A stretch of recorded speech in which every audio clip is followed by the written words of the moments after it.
Hello everyone. If you are new to my channel, then consider liking and subscribing. It will make me feel wonderful if you do it, thanks. By the way, I also have a Luffy fan fiction channel. If you are interested, the link is in the description. Naruto, The True Uzumaki by Psychopath 556. OP godlike Naruto, harem, major Saku bashing, little jiraiya bashing, major civil and council bashing. Some things will remain the same while other will change in a big way. I don't own anything. Adios. Chapter 1. In the Hokage's office, Sarutobi Hiruzen sat with a scowl on his face, looking at the sleeping form of a 12-year-old Naruto Uzumaki. The young boy had been beaten unconscious by villagers earlier that night, and had been rescued by a passing academy student, Anko Mitarashi, who had seen the end of it happen and had broken the fight up, capturing the attackers with the help of her summons, all of who are now awaiting interrogation by Ibiki, head of the T&I division, torture and intelligence. Due to the boy's circumstances, Naruto's injuries had to be treated in his office. 15% of the hospital staff were volunteering citizens doing the smaller tasks around the building, but not one of them would have passed up the opportunity to try to make Naruto's short stay even shorter by trying to end his life. This had happened several times in the past, and Hiruzen had given up sending him there and had one of his anbu with the most medical experience treat him instead. The young Anko stood beside the elderly Hokage, looking down at the still sleeping Naruto as she thought. What could someone so young have done to earn such a beating? I've had my fair share of attempts, but that was just beyond brutal. She'd seen Naruto around, and sure, the kid pulled some pranks every now and then, but nothing to warrant this kind of brutality. That was something else. Naruto's young form was completely bloody, his orange tracksuit ripped, his chest slashed, his nose broken, a bust lip, black and swollen eyes, swollen jaw, and numerous other injuries. There was an anbu with long purple hair in front of them tending to the boy's wounds. While most healed themselves, given who he was, anything broken had to be placed before it healed wrong, and the extra help didn't hurt. Although the anbu wore a mask, Anko knew who it was. Neko Ne-chan, will he be alright?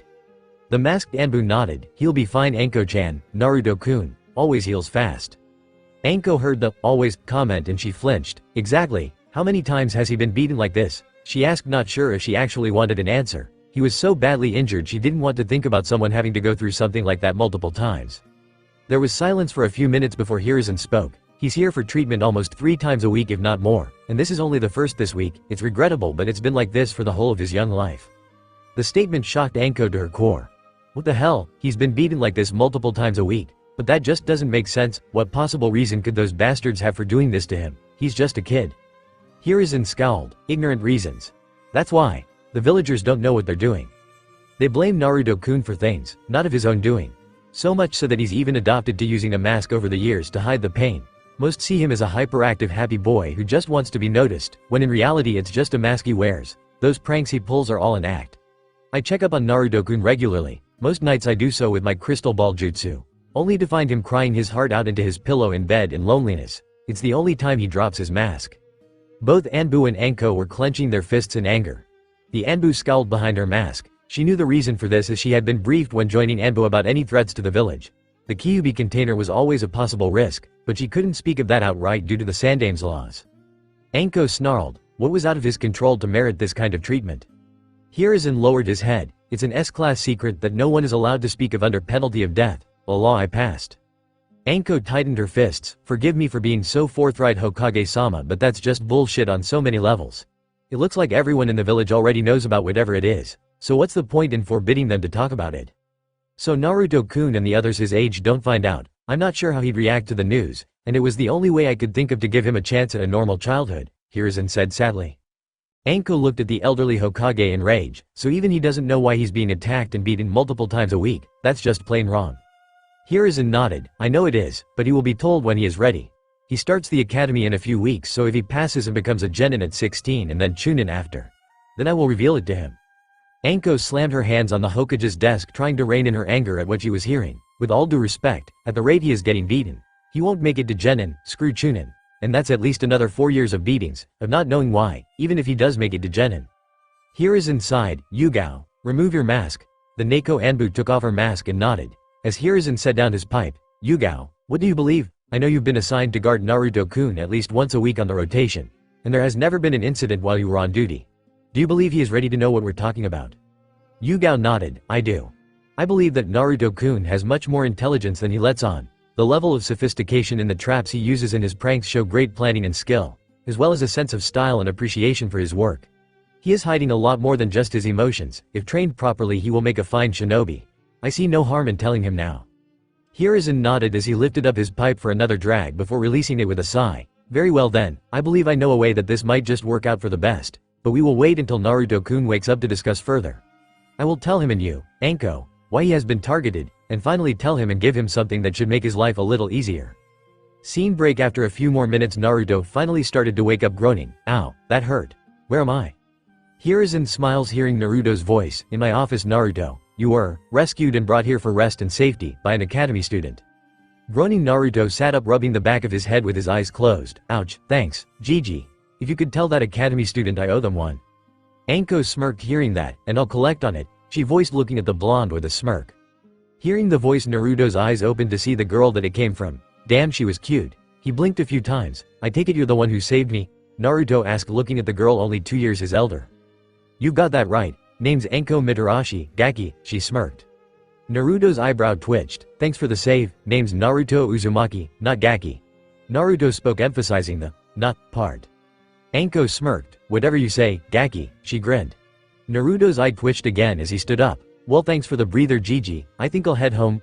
Naruto turned towards the door to leave, but as he did he felt a little chill. Before he looked down and his eyes widened. "Ah crap, what happened to my clothes? They look like I've been." "Oh yeah, I was. Great. Just great, and this was my last good set and it cost me 7,000 ryo." Hearing the price tag on that ridiculously horrible tracksuit, both Anko and Yugao looked to the Hokage, whose eyes were shadowed under his hat, as a small amount of killing intent. I leaked off him as he started to talk. "Naruto, just where did you buy that monstro?" He started but stopped before rephrasing. "I mean that tracksuit?" Naruto looked back to his grandfather figure. "The civilian clothing store on the main street, why?" Hiruzen waved him off. "Well, that's another one of those bastards for the rack and a visit to Ibiki. 7,000 ryo for that monstrosity. Civilian stores can't sell anything over 3,000 as per my law, and even at that there's no way that thing would be worth that. Obviously over preachy he is." "Never mind, Naruto, never mind. I was hoping you could stay a short time. There are some things I'd like to talk about with you if that's alright." Naruto gulped and waved his hands above his head frantically. "If this is about the pink clothes dye and the anbu uniform wash, I didn't do it." At that, Hiruzen blinked. Yugao looked at him wide-eyed and Anko looked like she was about to bust a gut in laughter, as 3 other anbu dropped from the ceiling, their usual all-black attire, now a bright fluorescent pink, as they pointed at Naruto and yelled, "It was you."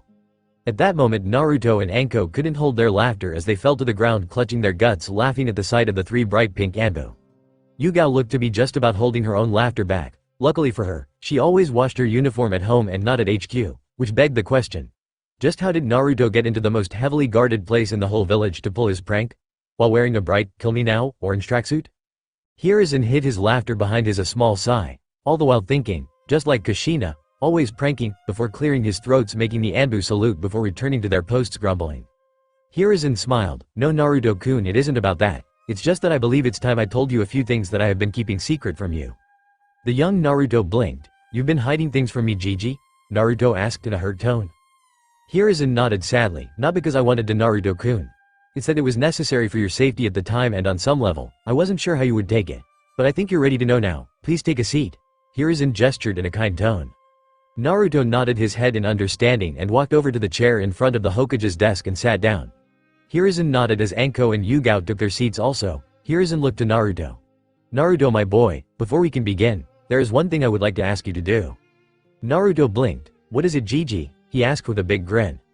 Hiruzen frowned. "Please take off that mask and show us the real you." Naruto immediately stiffened and his smile disappeared. This didn't go unnoticed by the 2 beside him, seeing his reaction. Naruto gulped slightly. "Gigi, how do you know about that?" The elderly Hokage frowned, looking sadly at the boy. "There isn't much I don't know, Naruto. Now please, let us see the real you that you keep hidden behind that mask." The young blonde tightened his fists and his body tensed slightly before relaxing. You could honestly see his eyes lose some of their brightness and innocence as he did so, as a serious look covered his face. "Hi, Hokage-sama," Naruto responded, making the old man look visibly shocked.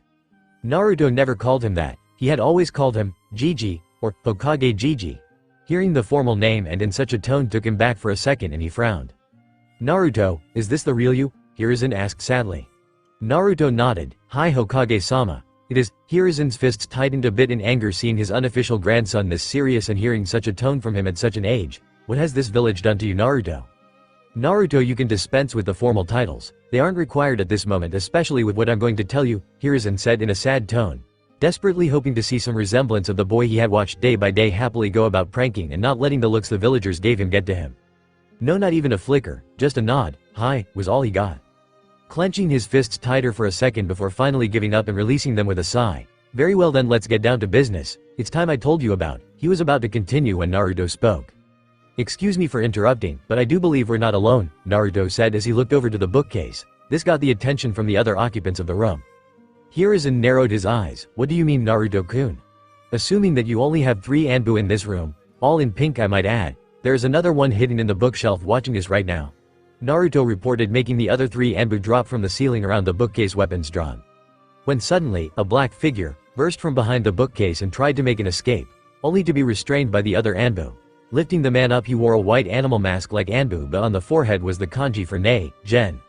Seeing this, Hiruzen clenched his fists again. Nay, damn you Danzo, I ordered that little group of yours disbanded. And now I find you spying on me. Take him to the T&I department. And have Ibiki informed I will be along within an hour or so. Hiruzen ordered, getting nods from the 3 anbu as they shunshin away with the man in restraints. When they left, the Hokage looked to Naruto along with Anko and Yugao. Naruto, how did you know he was there when the rest of us didn't? Hiruzen asked. Naruto looked to him. A year or so ago my senses started to become more delicate, my sight and sense of sound and smell all became sharper. I could see things in greater detail and at greater distances, and I could smell the faintest smell, but also pick up on the more foul odors. I had to figure out how to cut the chakra to my nose for a while and stop smelling for a week while I aired out my apartment. One bonus was I could smell any extra ingredients to any food I bought so as not to poison myself. My hearing became so fine I could hear the faintest sounds and distinguish them from others. It's so fine I can hear heartbeats. There were 4 of us and 3 anbu in the room, but yet I heard 8 heartbeats. I merely followed my ears to find the one who didn't belong, Naruto reported, not missing a beat. This made Hiruzen's eyes widen slightly. Perhaps it's the Cubist chakra making him stronger. If so, all the better. I tell him now. I see. Then it's a good thing I'm choosing to tell you this now, because if what I suspect is correct, then both this and your heightened senses are connected. This made Naruto's eyes widen slightly as he looked to the Hokage with a nod of understanding, as he took his seat again. Hiruzen sighed as Anko and Yugao took their seats also. I suppose I should start with your parents, Naruto-kun. Naruto's eyes widened. But you said you didn't. Hiruzen raised his hand. I did. But that was because of who they were. They both had many enemies, your Two-san especially, and you being announced as his son would have made you a prime target for assassination attempts. Naruto nodded slowly, understanding. Are they still? Hiruzen shook his head. I'm sorry my boy, both of them died the night you were born. But I can tell you about them. Hiruzen smiled slightly, hoping to cheer the boy up some. Naruto nodded slightly and a small smile graced his face at the thought of hearing about them. I'd like that, thanks, Gigi. Hearing the affectionate name Naruto called him again made the Hokage smile. Well, at least there's still some of you in there. First, your Ka-san. Her name was Kushina Uzumaki. Naruto's eyes widened. Yes, you take your name from her side of the family. She couldn't give it up due to her being the last of her clan. Naruto's eyes started to tear slightly. I had a clan. Hiruzen nodded. Yes, the Uzumaki clan from Uzu-Shiogakure village hidden in the whirlpools. They were the Leaf Village's greatest allies during the First and Second Shinobi Wars. Sadly, though, towards the end of the second, in a combined attack from the Iwagakure village hidden in the stone, and Kumogakure village hidden in the clouds, they were wiped out. Your Ka-san survived due to her Two-san, Mamoru Uzumaki, clan head, sending her away when they heard of the attack coming. They entrusted her with the entire clan jutsu library and funds, because they knew the clan wouldn't survive the attack coming. Your Ka-san was one of the most headstrong, impulsive, eccentric, and stubborn meat. She was fun-loving and was always playing pranks on anyone who made fun of her bright red hair. Ironic that her hair was part of the reason she was so memorable in the Third Shinobi War. She gained the title of Red Hot-Blooded Habanero. She was a master of her clan's Kenjutsu and Fuinjutsu and was deadly on the battlefield. With them both in combination and with her special chakra chains that were unique to her. When she found out she was pregnant with you, her and your Two-san were so excited. They couldn't wait to be parents and to watch you grow up, but sadly it wasn't meant to be, Hiruzen said with a sigh. So they did love me. I always wondered if they did or not, if that was the reason they gave me up. But seeing as they're both dead I can understand, Naruto said with a small frown as he wiped a tear away from his eye. That you can be sure of, Naruto-kun. I had never seen more people more excited to be parents than yours. Now Naruto, before I tell you of your Two-san, there is one thing I want you to understand first. Should you decide to take his family name as your own, you can't do it until you become a genin. At least that way you will be able to protect yourself when you do, and you can't tell anyone you're his son until then. It would cause major complications and a lot of trouble. Do you understand? Hiruzen said in a serious tone. Naruto nodded. I understand, Jiji. The Hokage nodded. Your two-san's name was Minato Namikaze, but you would know him better as the Yondaime. I'm the son of the fourth Hokage, Naruto said, speechless at that very moment, not sure how to handle this. He was the son of the village hero, the man who died defeating the Kyuubi no Kitsune, and who practically single-handedly ended the third shinobi war with his version Hiraishin no Jutsu, Flying Thunder God technique. A technique that he had copied from the Nidaime. He was a master of the art of Fuinjutsu, one of the only recorded students of the legendary Sannin Jiraiya, who had been a student of the third Hokage, but if that was the case there was only one thing that he couldn't grasp now: why? The three occupants of the room looked at him in confusion. Why what, Naruto? Asked Hiruzen, seeing the blonde clench his fists. Why, if I'm the son of the fourth, am I treated like the scum of the earth? Why am I treated like this, beaten on a weekly basis? I was kicked out of the orphanage at 4. I had to survive on the streets for 2 weeks, eating garbage, sleeping in a cardboard box, trying not to lose my fingertips to rats. If I'm the son of the fourth, why am I treated like I'm a plague? Why'd I get glared at like I'm a fucking murderer? Naruto started as his voice rose into a yell as tears started to flow down his cheeks. Anko looked at the boy younger than her. She hadn't known about the boy's life before and she was shocked hearing it. She couldn't even comprehend what he had done to deserve this treatment. And being the Yondaime's son means he should have been living in the lap of luxury. And if his Ka-san was some clan head, then he should be loaded, and yet he looked to be malnourished and dressed in the most horrible clothes possible. She had known hell. Her parents had died when she was 3, so she was an orphan too, but she had been taken in by the Sannin Orochimaru when she was 6. He had seen potential in her and had taken her as his student and even let her sign the snake contract at the age of 8, of course. Things had all went sideways a year later when it was discovered he was a traitor and was kidnapping shinobi and civilians for experiments. He had tried to take her with him when he left, but she didn't want to leave. That's when he turned on her and gave her a curse mark before leaving her to her suffering. After that night, when all his crimes were revealed, even though she had refused him, she was seen as nothing more than his pupil after that day, and people treated her like she was him. So being shunned and glared at and treated like crap, she knew all too well. Of course, she at least had Yugao. She had been the one who found her the night Orochimaru had left the village and took her to the Hokage, who had helped her through the curse mark. But unfortunately he couldn't remove it. It was doubtful anyone could, and so the mark served as a reminder of her sensei all these years. Yugao had become like a big sister to Anko. The two shared a 2-bedroom apartment while Anko was in the academy. He's treated worse than me. But it doesn't make sense. Why? Hiruzen stood up, taking in a breath of his pipe, and looked out the window to the village below, because this village is filled with stupid civilians that can't tell the difference between a container and its content, and is full of resentment, anger and hatred towards someone who had no control over and say in what happened to him. Hiruzen growled, angrily releasing a little bit of ki at the village in his anger. Yugao looked down, ashamed in agreement, but both Naruto and Anko still looked confused as to what the old man was talking about. Gigi, what are you saying? What container? What content? The old man sat down with a defeated look on his face. He was getting too old for this shit. He just sighed. Naruto, what is your two-san best known for? Killing the Kyuubi on the— Wait, both my parents died the night I was born on the— Then they both died fighting. But how? Naruto rambled, holding his head as all the facts started to come together. Hiruzen nodded. You're starting to see, Naruto. Both your parents died protecting the village from the Kyuubi attack. No one knew where the Kyuubi came from, as it just appeared out of nowhere that night, but in truth, the Kyuubi had been in the village for many years, but it had been sealed away. First it was sealed away into the wife of the Shodai Hokage. Her name was Mito Uzumaki. Your grand aunt, Mito-sama, was sister to Mamoru Uzumaki. And the marriage between her and Hashirama Senju bonded the two clans. She was the first jinchuriki of the Kyuubi. When she was dying, she passed that duty on to the only other one who could take it. The only Uzumaki left at the time, your Ka-san Kushina, was the second jinchuriki of the Kyuubi, because of the Uzumaki's abnormally large chakra capacity, and as such abnormally large chakra coils, which dwarf most kage, even my own. They were best suited to hold the Kyuubi's vast chakra. No one knows what happened, but the night of your birth the Kyuubi broke free from your Ka-san seal and attacked the village. And so your two-san did the only thing he could do. The Kyuubi is a mass of chakra, it can't be killed, so he had only one option left. He sealed it in the only vessel that could hold it. He sealed it inside of me. The Kyuubi no Kitsune, the demon that killed a third of the village, is sealed inside of me, Naruto said aloud in realization. Hiruzen nodded, and was about to speak again, but Naruto continued. Now it all makes sense. The villagers, they see me as the Kyuubi. They see me as the one who killed their loved ones. Those dumb fucking idiots. I'm not even an academy student yet, and even I know the difference between a kunai and the scroll it's stored in. Those complete fucktards. That's it. The next time they attack me, I'm kicking some ass. To hell with running. I'm done with that. I'm going to fucking kill the lot of them. Yugao blinked for a second, looking at the blonde who had just taken a complete 180 in personality. One second he looked like he was about to cry and now he looked like he was ready to take the next guy's head off him that looks at him wrong. What's with this kid? Yugao though as she gave a small smirk. Anko couldn't help but grin and laugh looking at Naruto. I like your way of thinking, Gaki. I'll even lend ya a hand, I could use the practice.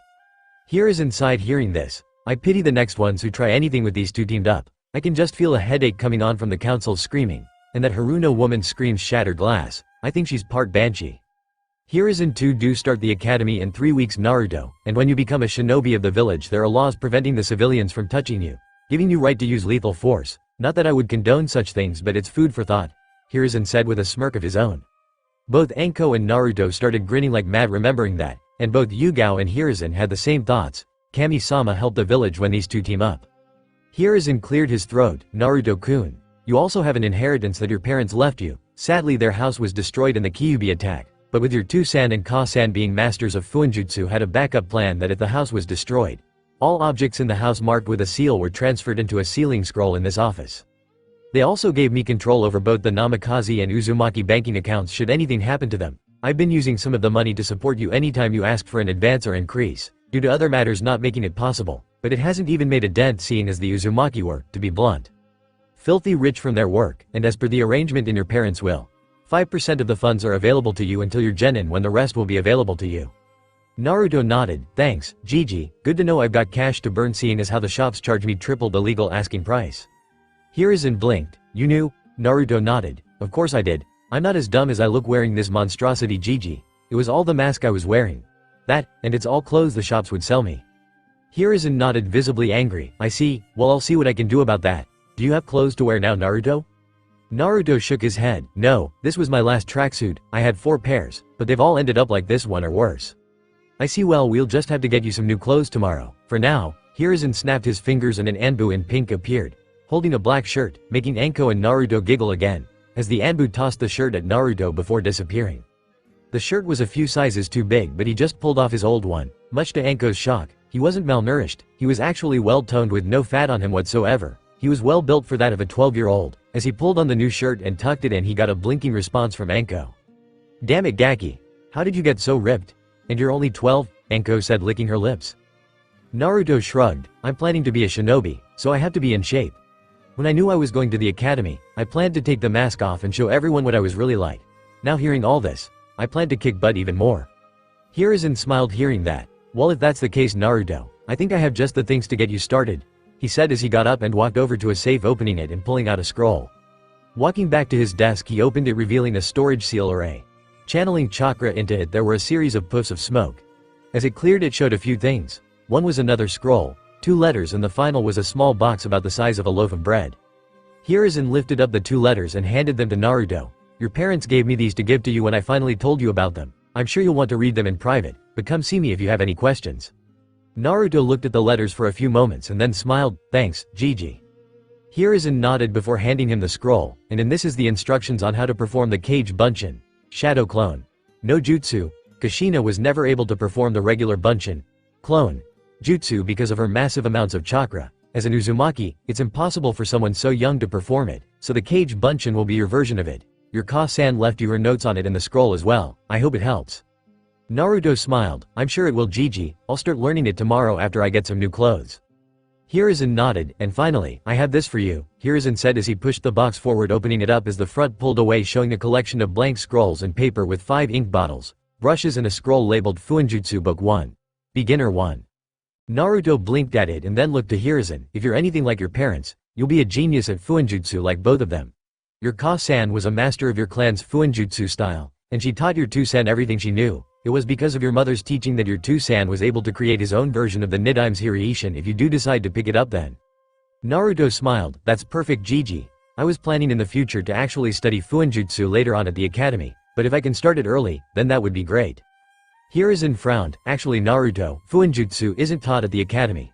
The academy covers the 3 basics, ninjutsu, taijutsu and genjutsu, along with the history of the elemental nations and other things deemed relevant by the civilian council. Naruto raised an eyebrow. Maybe I'm just not getting the full picture here, but is that right? I mean a civilian council, deciding what's right to be taught in a shinobi academy in a shinobi village. Shouldn't it be the shinobi side and you who decide that Gigi? Hiruzen nodded. You would think so, but I've got so much paperwork I don't have time to work everything. Damn paperwork. Naruto blinked. Ah, what about the cage bunshin? If I'm reading this right, they retain all your memories, Naruto said as he read the first few lines of the scroll out of curiosity. So why not create a few of them to do the paperwork for you, Gigi? At that very moment you could hear a fly fart in the room, and then the next second Hiruzen lunged across the table at Naruto, hugging him. Thank you, Naruto, thank you. I have been trying to get away from that paperwork for years, and now it might be finally possible. Thank Kami-sama for you, Naruto.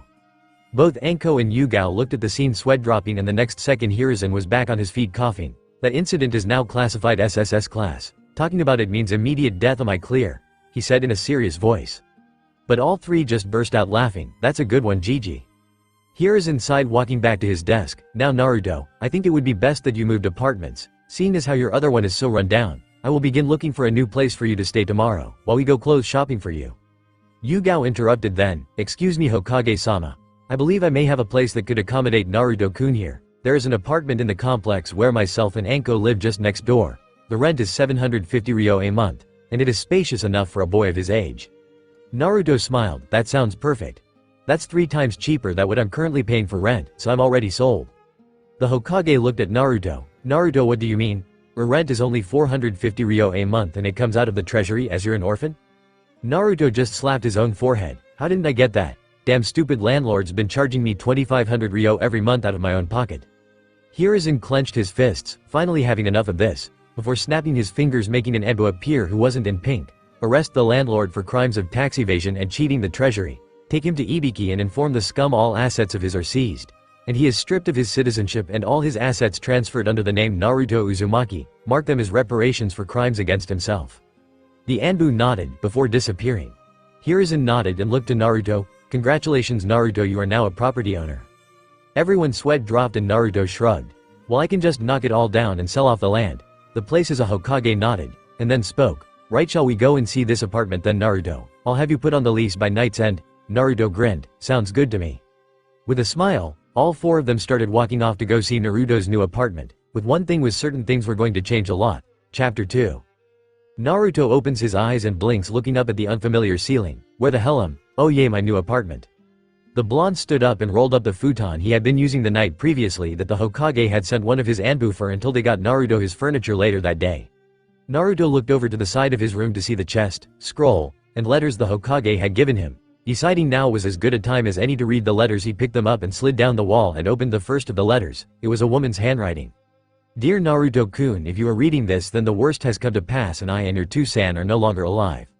I want to apologize for that. Above all, I did not want to leave you. Even though I only got to hold you for a few minutes, I will always hold those minutes close to my heart. You look so adorable. I am writing this as your two-san holds you. You look so much like him. I can already tell you're going to be a real lady killer when you grow up, just like your two-san. I hope you grow up to be a kind, strong and gentle man. My only regret is that I won't be there to see it. There is so much I want to say, so much I want to tell you, so many memories I want to share, so much I want to know. I wonder what your life will be like after we're gone. I wonder who will be your first love, your favorite food, color, book, your first words. Oh, Naruto-kun, I don't want to leave you, but I have no choice. The Kyuubi was ripped from me and set on a rampage, and the only way to seal it is in an Uzumaki. I can't do it in my weakened state. It would only break free again. It has to be you. I have pleaded with your two-san to find another way, but there isn't time. I just hope that the village will see you for the hero you are, keeping the Kyuubi at bay. Please forgive me for leaving you, Naruto. It is not by my choice. Just know that you are loved and will always be loved. All the love in the world, your Ka-san, Kushina Uzumaki. Halfway through the letter, Naruto had started tearing up, and now he was crying his heart out as tears flowed from his eyes as he read the letter over and over again through watery eyes. Finally, after crying for what seemed like hours, he folded the letter and put it to the side as he opened the second letter. Dear Naruto, since you're reading this, then that means the old monkey finally told you who we were. I'm sure that came as a bit of a shock, didn't it? It also means that you've been told that you hold the Kyuubi and that I was the one to seal it inside of you. I wish there was more time to look for another way to do it. I wish we had more time, but as I write this, your Ka-san is lying down with you in her arms and the Kyuubi is being held back from the village by our shinobi. They can't last much longer, so I must be brief. Your Ka-san won't be around to tell you this as the Kyuubi was ripped from her. Jinchurikis can't survive without their biju in them, and right now it's only her will keeping her alive. But she can't last much longer. She doesn't want me to seal it in you, but there is no one else that can hold the Kyuubi, and even if there was as Hokage, I can't ask someone else to give up their child for such a task. The Kyuubi was ripped from your Ka-san by a man in a cloak and mask with one eye socket. I chased him off, but the Kyuubi is still on the rampage. I don't know why he did it, but what's done is done. Though he may return in the future, so be on alert. I know you will be strong enough to fight off whatever comes at you. You are my son, after all. I believe you can do it. I have told the old monkey you are to take your Kasan's name, as I know that if you are named my son in the jinchuriki, then your life will be far too dangerous. But if you want to take my name, I have made preparations. Sealed at the back of this letter are blood samples of both mine and your Kasan's, along with your birth certificate. The hospital will also have mine and Kushina's blood on record. Give them to the old man when or if you want to take on my name. They will prove you are our son. Also sealed is the remains of your Kasan's sword. It was broken in the attack when the man in the mask took you and killed Sarutobi's wife. I didn't tell him this so he could focus on the battle and not go searching for the man who is already long gone, so I now leave that to you. Gomen Nasai. There should be a blacksmith weapons shop called Shinobi Arms. The owner, Daichi Oshiro, was the only one your Kasan allowed to even touch her blade apart from herself or me. He was also the one who made my Hireishin Kanai. Once he sees the sword, he will no doubt put the facts together. If you want to learn your Kasan's clan's kenjutsu, I'm sure that would make her very happy, so I've sealed away the beginner scroll in the letter as well, along with a few of your Kasan's clan jutsu. The rest I'm sure the old monkey can give you from our vault. They are quite a drain on chakra from those who are not an Uzumaki, but with such large reserves already, I know you will be just fine. I have to go now. Just know that I will always love you and that I can only hope that you can come to forgive me for putting this burden on you and then leaving you. I know you will make us both proud. With all the love I can give, your two-san Minato Namikaze Yondaime Hokage of Konohagakure no Sato. Naruto slowly said the letter, taking a deep breath as a few tears escaped his eyes. I forgive you, two-san, and I will make you proud. Looking to the back of the letter, there was a large seal on it. Channeling chakra into it, poofed, unsealing the contents. On the floor now in front of him sat an assortment of objects. First there was a birth certificate with 2 files of blood on it. There were 5 scrolls with different colored bands around them, and finally a katana. It was magnificent. The handle was wooden with a gold hilt with a red cloth grip to the guard, which was also golden, which was actually the Uzumaki swirl. The blade was broken in the middle, but as his two-san had mentioned, the blade had been so when sealed. A scroll beside it was full of the Uzumaki kenjutsu. Naruto let his hand glide over the handle of the kanata. Don't worry, Kasan, I'll make you both proud. Naruto then looked at the Kage Bunshin scroll. And I'll start right now. Taking the scroll, he started reading it back to front and reread his Kasan's notes. Kage Bunshin. This technique creates copies of the user. However, these clones are corporeal instead of illusions. The user's chakra is evenly distributed among every clone, giving each clone an equal fraction of the user's overall power. The clones are capable of performing techniques on their own and can even bleed, but will usually disperse after hit by a strong enough force. The clones can also disperse on their own or be dispelled by the user of the technique. Shadow clones can be distinguished from the original with the Sharingan or Byakugan dojutsu, which is handy to use when fighting them. Also, they come in handy when doing chores around the house. A handy thing to remember about the Kage Bunshin technique is that the user retains all the memories from the clones once they are dispelled. This makes techniques that require muscle memory or memorizing information easier to get down. As they say, 2 heads are better than 1, though for an Uzumaki it's more like 200. Extra note. Must teach this technique to Minato. This technique would be great in bed. Reading that last bit, Naruto immediately blushed red, realizing what it meant, and then shook his head. Oh great, my Ka-san was a pervert. Well, at least I know where I get that part of me from. But those clones sound really handy. Muscle memory, that's like stances, punches, kick, hand signs, and movements like writing. This could really help me out when I start learning Fuinjutsu. Naruto grinned. Well, I guess I know what I'm learning first, but I've only got a few hours until Gigi comes to get me and we go furniture and clothes shopping. Plenty of time to get this one down. Now let's 1 hour later. There was a knock at the door and Naruto walked over to answer it. He opened it to show a smirking Anko. Morning Gaki, how's things? Anko asked with a grin. Naruto smirked back, going slow this morning, trying to get this Kage Bunshin jutsu down, never learned a jutsu before. Anko chuckled, I'll give ya a hand then, I always wanted to learn some other type of clone aside from the regular, she said as she came in and the two sat down and started going over the scroll. Naruto looked to Anko, thanks again for the save yesterday, you really saved my ass. Anko giggled, no problem Gaki, it's a nice ass to be saving. Naruto looked to Anko, you only just met me yesterday and now you're complimenting my ass? You sure do have a strange sense of timing, especially for someone around our ages. Anko shrugged, what can I say, a girl likes what she likes. Naruto shook his head with a smirk and went back to reading the scroll. Time skipped 1 more hour later. Hiruzen walked to Naruto's new apartment and knocked on the door. Hearing a whole pile of ruckus inside, he raised an eyebrow, what's going on in there? The next thing, the door opened showing the room full of Naruto and 2 Anko being tossed about like beach balls. This isn't funny Gaki. Anko yelled as she was tossed yet again. The Naruto clones were all laughing watching them go. We think it is, all the clones yelled laughing. But then Hiruzen coughed, getting everyone's attention, causing all the clones to drop the two girls, one going off in a poof. And then in another larger explosion of smoke, the horde of Naruto clones disappeared, leaving only one with a grin on his face. "Hey Gigi, we were wondering when you were going to get here." Hiruzen chuckled, hearing the blonde. "Well Naruto, I can see both you and Anko have the cage bunching down. Impressive, learning an A-rank ninjutsu in just a few hours, and your very first one also. You certainly are your Tusan's son." Naruto grinned, rubbing the back of his head sheepishly. "Yeah, it wasn't easy. It wasn't until Anko-chan came over and helped me that I finally got it down flat." The Hokage blinked and smiled. "Oh, so it's Anko-chan, now is it? Aren't you two getting friendly quickly?" he grinned. Naruto chuckled. "Oh, two can play at that game, Gigi. Well, you know what they say about those who become ninja. Old enough to kill and all that. Plus she's cute, I wouldn't mind." The old Hokage's eyes widened, hearing that, as he felt a nosebleed just about to come on. He quickly turned and coughed, bringing his hand up to cover it. Cough. "Quite right Naruto-kun, quite right. Now let's be off. We still have to get you sorted with clothes and new furnishings for your apartment," he said, starting to walk away. Naruto was about to follow when he felt a weight being draped over his shoulders. He looked back to see Anko leaning on him with a very big grin. "What was that all for, Gaki? Did you just say that to bust his balls, or did you actually mean that you said?" she asked with a suggestive tone in her voice, but with a slight hint of fear. Naruto heard the slight tone in her voice. "Truthfully, yes. But you have to understand, Anko-chan. I've never had very many friends. You'd probably be the first. I didn't want to do anything to risk that friendship so soon. When I saw you, you were gorgeous. You're beautiful and strong, clever, and don't judge me for having the Kyuubi in me. I'd have to be a complete moron not to have feelings for you."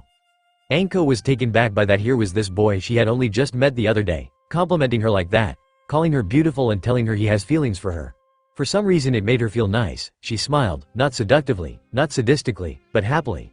"You really think that?" She blushed for the first time in her life. The young snake charmer blushed. Naruto nodded. "I wouldn't say it if I didn't mean it. So Anko-chan, what do you say, should we give it a go, slowly to see where it leads?" Anko blushed again with a smile. Sure, I wouldn't mind."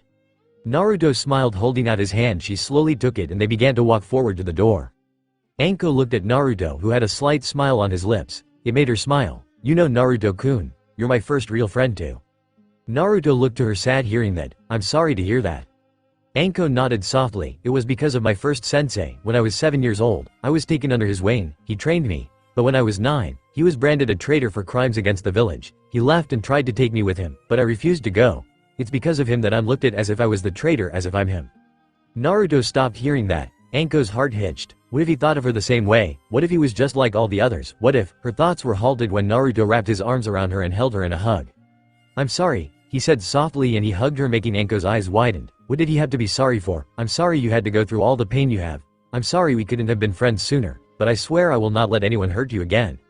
Hearing that almost brought Anko to tears. She hugged onto the younger boy for dear life. Naruto smiled, feeling her hug him tighter, and let the girl have her moment, before they separated and walked out of the apartment hand in hand. But before they did, Naruto quickly ran back and took his Ka-san's broken sword, which was sealed inside a scroll, with him before they walked out. As they walked out, the Hokage looked to them and see them holding hands, and he smiled. "Good for you Naruto, good for you. Well, shall we get going? We have lots to buy." Both Naruto and Anko nodded and walked along with the Hokage, heading for the shops. Scene break. Both Naruto and Anko walked down the street beside the Hokage. Naruto looked to the elderly Hokage. "Gigi, do you know of a shop called Shinobi Arms?" Hiruzen nodded. "Why yes, I do Naruto. It's run by an old friend of your Tusan's. The man knew your Tusan back in the academy and even became a shinobi, but retired after a mission of his went bad and he lost his teammates sadly. He now runs the shop. Your Tusan and Ka-san used to visit it frequently." "Why do you ask?" Naruto tapped the scroll he had. "My Ka-san left me her sword, though it was broken in the incident when the Kyuubi was released. My Tusan said in the letter to take it to him for repairs, as he's the only one Ka-san ever allowed to work on her blade. Also, after this, there's something I need to tell you about what happened the day of my birth, about how the Kyuubi was released and what happened after." The elderly Hokage saw the look in the boy's eyes of sadness. Whatever it was painful for someone, the Hokage nodded. "Alright my boy, after we're done shopping we'll go back to my office to talk." Naruto nodded in thanks. He wasn't looking forward to telling the man he looked up to as a grandfather about that night, about how the man who not only released the Kyuubi, that caused both his parents' deaths, was also the one who killed his wife. It would not be a pleasant conversation. Scene break. The bell rang as the three of them walked into the store. As they did, a man came out. He was huge, at least 7 foot tall, with a body that looked like a hunk of muscle. He wore a black shirt and thick navy cloth pants. His hair was long and black but was kept in a braid that ran to the middle of his back. He wore a white blacksmith's apron over his front which had multiple marks on it, showing it was worn a lot. Coming out of the back, the man blinked, seeing the two children coming into his store along with that of the Hokage of the village. The man immediately lowered his head. "Hokage-sama, it's an honor for you to grace my store with your presence today. What might I help you with?" The elderly Hokage smiled, seeing the man again. "Ah, Daichi-kun, it's good to see you again, it's been too long. I'm just bringing along this one here to get him kitted out in some new attire." He personally requested. Large man blinked and looked to the young blonde boy, knowing who he was in an instant. Not many didn't know of the Kyuubi container in the older generations, but he knew his friend's work would hold and didn't hold the fact against the boy. "Oh well, this is a surprise. Boy, why did you request to come here? Not that I'm not flattered, but normally people have to shop at a store once to know if they like the place, and I'm certain you've never shopped here before, so what made you want to?" The blonde smiled, seeing the rather large man and hearing the way he talked to him, and he knew that he wasn't like the rest of the village. There was no malice in his voice. "Well, that's actually quite simple, Oshiro-san. My Ka-san trusted your work and I figured why shouldn't I do the same," he said as he approached the counter, taking the scroll out of his pocket as he went. Daichi looked at the boy, blinking. As far as he had known, Minato had chosen an orphan to house the Kyuubi, and the boy had never known who his parents were, so this was a confusing statement. "Oh, is that a fact? And who was your Ka-san boy?" Naruto smiles and unfurled the scroll and touching the seal, looking at the large man. "The last owner of this sword," Naruto stated before channeling chakra, opening the seal and bringing the sword out. Daichi's eyes widened, seeing the sword in front of him. He hadn't seen that sword in 12 years. He knew Kushina and Minato very well, and he knew that sword just as well. He had spent so many hours working on it. Shocked, he looked at the sword and then to the boy in front of him, and then it hit him. He was one of the few to know about Minato and Kushina's marriage. There was only 12 or so who actually knew about it. It had been a small event to keep it that way. After all, what would Kumo and he would do if they heard the two biggest threats to them got married? That would just be asking for trouble. And now here was this boy, in front of him, claiming Kushina was his Ka-san, and looking like a mini Minato, with whiskers. He had to be sure.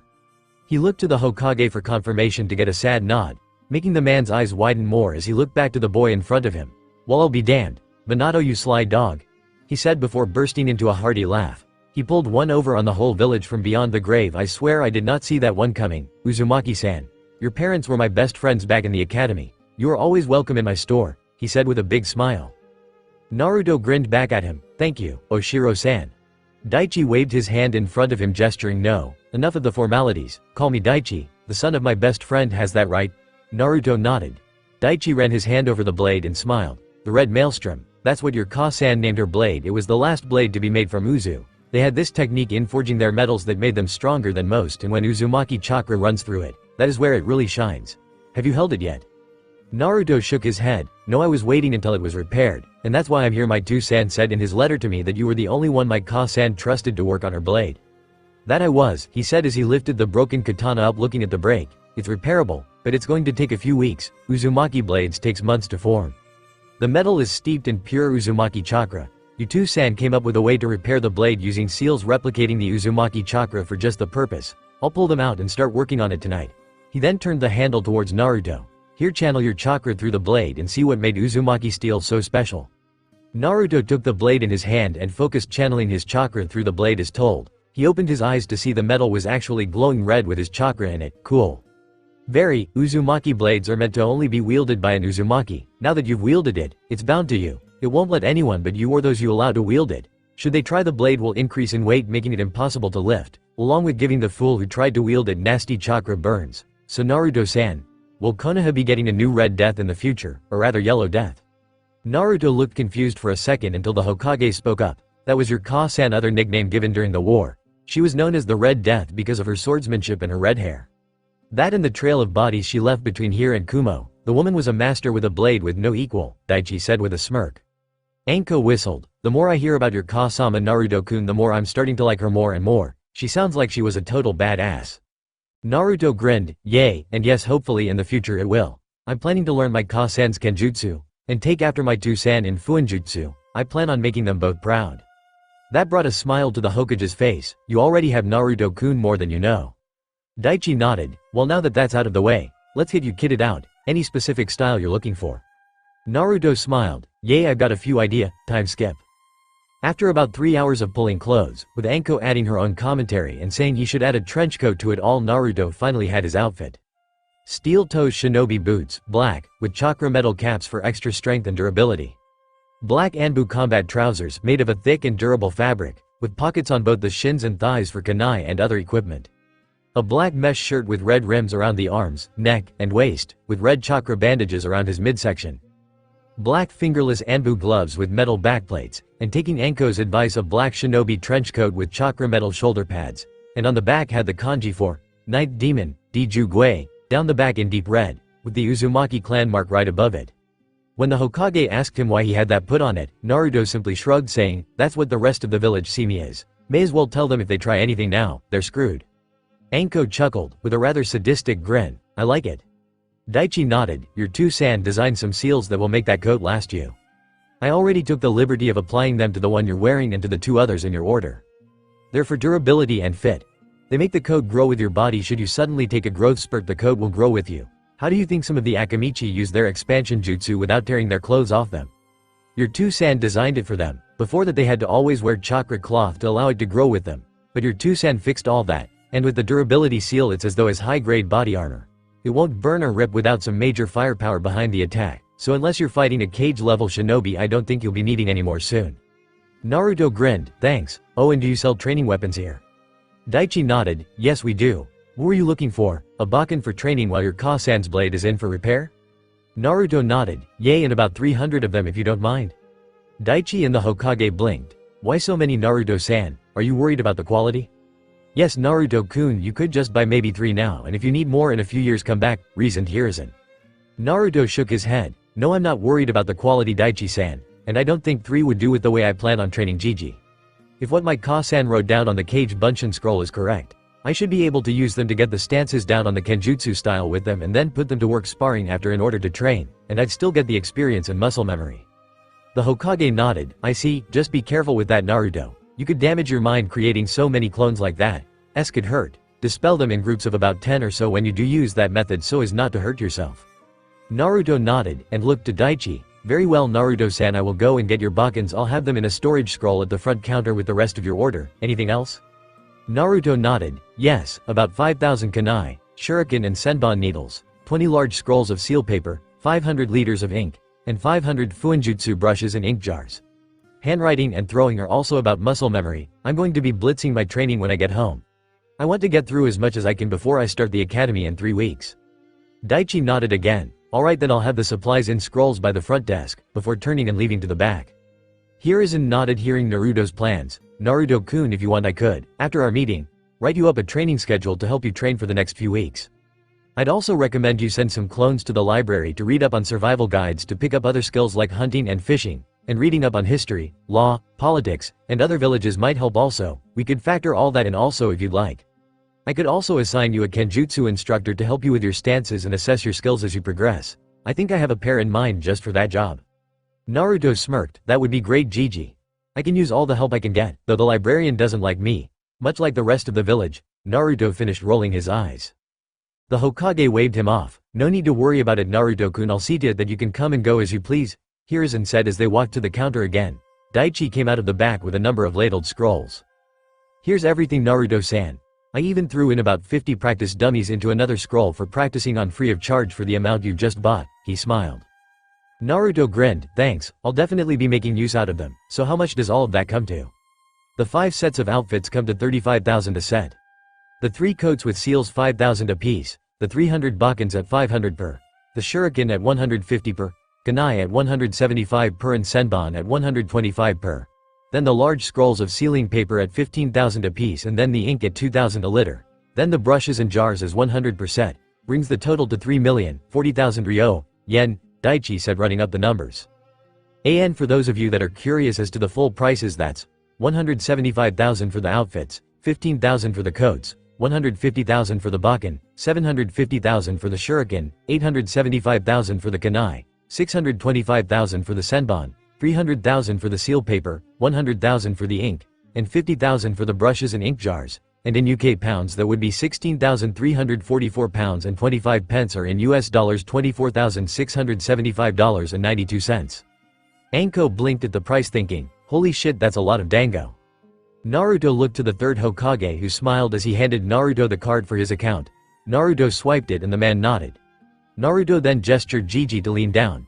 "Gigi, just how much is 5% of the Uzumaki clan account?" The elderly Hokage smiled, before whispering something into Naruto's ear, making his eyes widened and he mentally screamed, Holy fuck, that's a whole lot of ramen. Scene break and time skip. Naruto sat across from his grandfather figure in his office, whose fists were clenched and shaking. Naruto had just told him about what was in the letter his two-san had left him, which told about what happened the night of the Kyuubi attack, about how a man had appeared, killed his wife and released the Kyuubi upon the village. Naruto had been sitting for the past 10 minutes in silence as the old man went through the events and that Naruto had told him about. Finally, the man spoke. "Thank you for telling me about this, Naruto-kun. Your two-san was right to keep it from me. Had I had known, I would have chased the bastard to the ends of the elemental nations. I'm ashamed to say. I had always wondered what happened that night. Now I know. You have done me a great kindness," Hiruzen said, his voice showing restraint from both anger and breaking down at that moment in tears. Naruto nodded, hearing the tone. "You're welcome, Gigi. If you want, I can come back tomorrow or whenever you're feeling up to it, and we can sort out my schedule then." The old Hokage shook his head. "No, I'm fine, my boy. Thank you for your concern, but it's been so many years, the pain of the loss has numbed. Now let's get to the criteria of what you want to learn over the next 3 weeks so we can get started on your schedule." Naruto nodded, knowing the old man was lying, that he just needed the distraction at the moment, so he would give him one, and this at the very moment just added another reason why Naruto would hunt down the bastard that did this and end him. Chapter 3. Naruto stretched out his arms in his nice new bed, as the sun came in through the cracks in the bamboo Venetian blinds in Naruto's newly furnished bedroom. He had had it fully kitted out that day 3 weeks ago. He had a queen-size bed installed along with silk sheets and a fully wood frame with no footing, a shag rug over the solid wood flooring, 2 large wardrobes, one for shinobi clothing and the other for civilian. He stretched out his arms happily, feeling the weight on his chest. He looked to the still sleeping Anko, who was in a pair of purple silk pajamas. She had started sneaking over in the middle of the night 2 weeks ago, and after the first night, she had said she couldn't sleep without her cuddly Foxy-kun, which she had now made his nickname, whereas his fur was Habi-Hemi, after seeing her snakes for the first time when they trained. The first night she had snuck in, she had slept in just her panties. This nearly made Naruto pass out from blood loss the morning he woke up. From then on he had insisted until they were both out of the academy she wear pajamas. They were still too young for things like that. She was going to disagree, but Yugao put her foot down and agreed with Naruto, saying it's either that or no, Foxy-kun. Anko had agreed after that, knowing full well her sister can be just as scary and sadistic as her when she wants to be, and she paid the rent. She could always live with Naruto, but then it would have been his house and his rules, so she would have had to either way. Naruto smiled seeing her sleeping peacefully, but then he looked at the alarm clock, seeing it was 8 and the academy started at 10, so he decided to wake her up. Over the past 3 weeks, the two of them had gotten closer, and were officially a couple, though their dinner dates were either they ate in, or eat at either the dango shop or Ichiraku's ramen, as no other restaurant would serve the Kyuubi brat and the snake whore. But their first date had actually gone better than expected, and even more so that both the stores were across the street from one another. Flashback: Naruto sat down with Anko at Ichiraku's with a smile. "Hey Tsuchi-oji, how's you?" Naruto greeted the ramen chef as he came out of the back. He wore an all-white chef's outfit with a small hat on his head with the kanji for ramen on it. Tsuchi smiled seeing Naruto. "Ah, Naruto-kun, I'm fine. Haven't seen you in the past few days. Have you been busy?" Naruto nodded. "Yay, moving into a new apartment and starting a training schedule before I start the academy in a few weeks' time. Things have been busy, to say the least." "Hey, I'd like you to meet my friend Anko-chan," Naruto said, introducing Anko. Tsuchi nodded to Anko with a smile. "It's a pleasure to meet you, Anko-chan, and it's nice to see Naruto-kun is making some friends." "It's nice to meet you to Tsuchi-san. Naruto-kun here had mentions your ramen is, and I quote, food of the gods. But I'm still skeptical," Anko greeted with a smirk. Tsuchi smirked. "Oh, so it's Naruto-kun, is it? Well, this is interesting. Naruto, just wait until Ayame-chan gets an earful of that. You're in for a load of teasing, you two. So you two dating yet?" Both Anko and Naruto blushed red, and Naruto started to stutter. Actually Tsuchi-oji, this kind of is our first one, we're taking it slow." Tsuchi smiled at the blonde. "I understand that, Naruto. I'll tell Ayame-chan to keep it to a minimal. So what's this I hear about you doubting my ramen's reputation, Anko-chan?" "Well, it's just that. It's impossible for two foods to be the food of the gods," she said with a grin. Tsuchi crossed his arms. "Is that so? Then do tell. What is it you believe can beat my ramen?" Anko grinned. "The food that tops all other, dango." Tsuchi looked to Naruto. "You brought a ramen virgin into my restaurant, didn't you?" Naruto nodded sadly. "I've been trying to make her see the light for the past 2 days, but I can't get through to her. Please help me, oh ramen sanin." Tsuchi nodded. "Do not worry, my child. We shall show her the way of the righteous dish that is ramen. 3 Naruto specials coming up," the proud chef said as he went into the back, only to emerge moments later with the 3 bowls, setting them down. Both Naruto and Tsuchi bowed to the bowls in respect. "All praise the ramen kami-sama for what you are about to receive, for it is through him that we spread the word of the righteous ramen through the world so that even more may enjoy its righteous ways. Amen." Anko just sweat dropped hearing the two of them but thought in her head, how did they know the sacred prayer of the Dango Kami-sama? The three of them took up their chopsticks and started to eat. Upon first taste Anko's eyes turned into stars, making both Tuchi and Naruto smirk but said nothing and kept eating until all three bowls were empty. Anko fell back, stars still in her eyes, making Naruto and Tuchi shake their heads. The first bowl is always the best, and the Naruto special has been perfected over 6 long years of trial and error until the Kami-sama of all ramen dishes had been perfected. It is the signature dish of this establishment. If it cannot turn a ramen virgin into a ramen lover, then nothing can, and they are forever lost to the way of the ramen. Tuchi said, speaking in a tone sounding so much like a wise sage who has spent decades honing his mind, instead of honing his ramen, which are but one and the same. After several moments Anko stood up, still rather shaky on her feet. After sitting back on the stool and sipped a glass of water, she nodded slowly. That was something else. Incredible. But there is only one way to be sure. I propose another taste test. Tuchi and Naruto shared a look and nodded. Naruto spoke, very well Anko-chan, we shall allow you your taste test on this sacred ground of the ramen Kami-sama, and we shall see once and for all whose is the Kami-sama of foods. Anko slowly stumbled out the ramen bar and over across the street into the dango store just across the way. After a few more moments she emerged carrying 4 boxes as she carried them with great care. Behind her came a man wearing a similar outfit to Tuchi, except it had the kanji for dango on it. Entering the store both men stared off. So Tuchi, seems you have been trying to convert one who is loyal to the joyous way of the dango, and turn her to the way of your slop, though she is of strong enough mind and faith to resist your temptations and submit, the new chef spoke with a smirk. So you think your dango can outdo that of the ramen kami, do you, Teruya? Well, we shall see. Naruto here is one of the most faithful in the ways of the ramen, and so he will prove you wrong, as will I, Tuchi challenged. Both men started glaring at each other as sparks started to fly and both teenagers sweat dropped looking at the grown men acting like children. After a few moments they all took a seat with the dango in front of them. Both Anko and Teruya put their hands together and bowed. All praise the dango Kami-sama for what you are about to receive, for it is through his grace that we spread the word of the joyous dango through the world so that even more may enjoy its joyous light. Amen. Both Tuchi and Naruto blinked. It's the ramen prayer to the ramen Kami-sama. What could this mean? All 4 of them lifted up their first dango sticks and took the first dango, and just as Anko before him Naruto's eyes lit up. After swallowing the first bite, Naruto set the stick down, his body shaking. Both he and Tuchi share the look of realization. They have found the Naruto's special final ingredient. Getting up Tuchi moves to the back.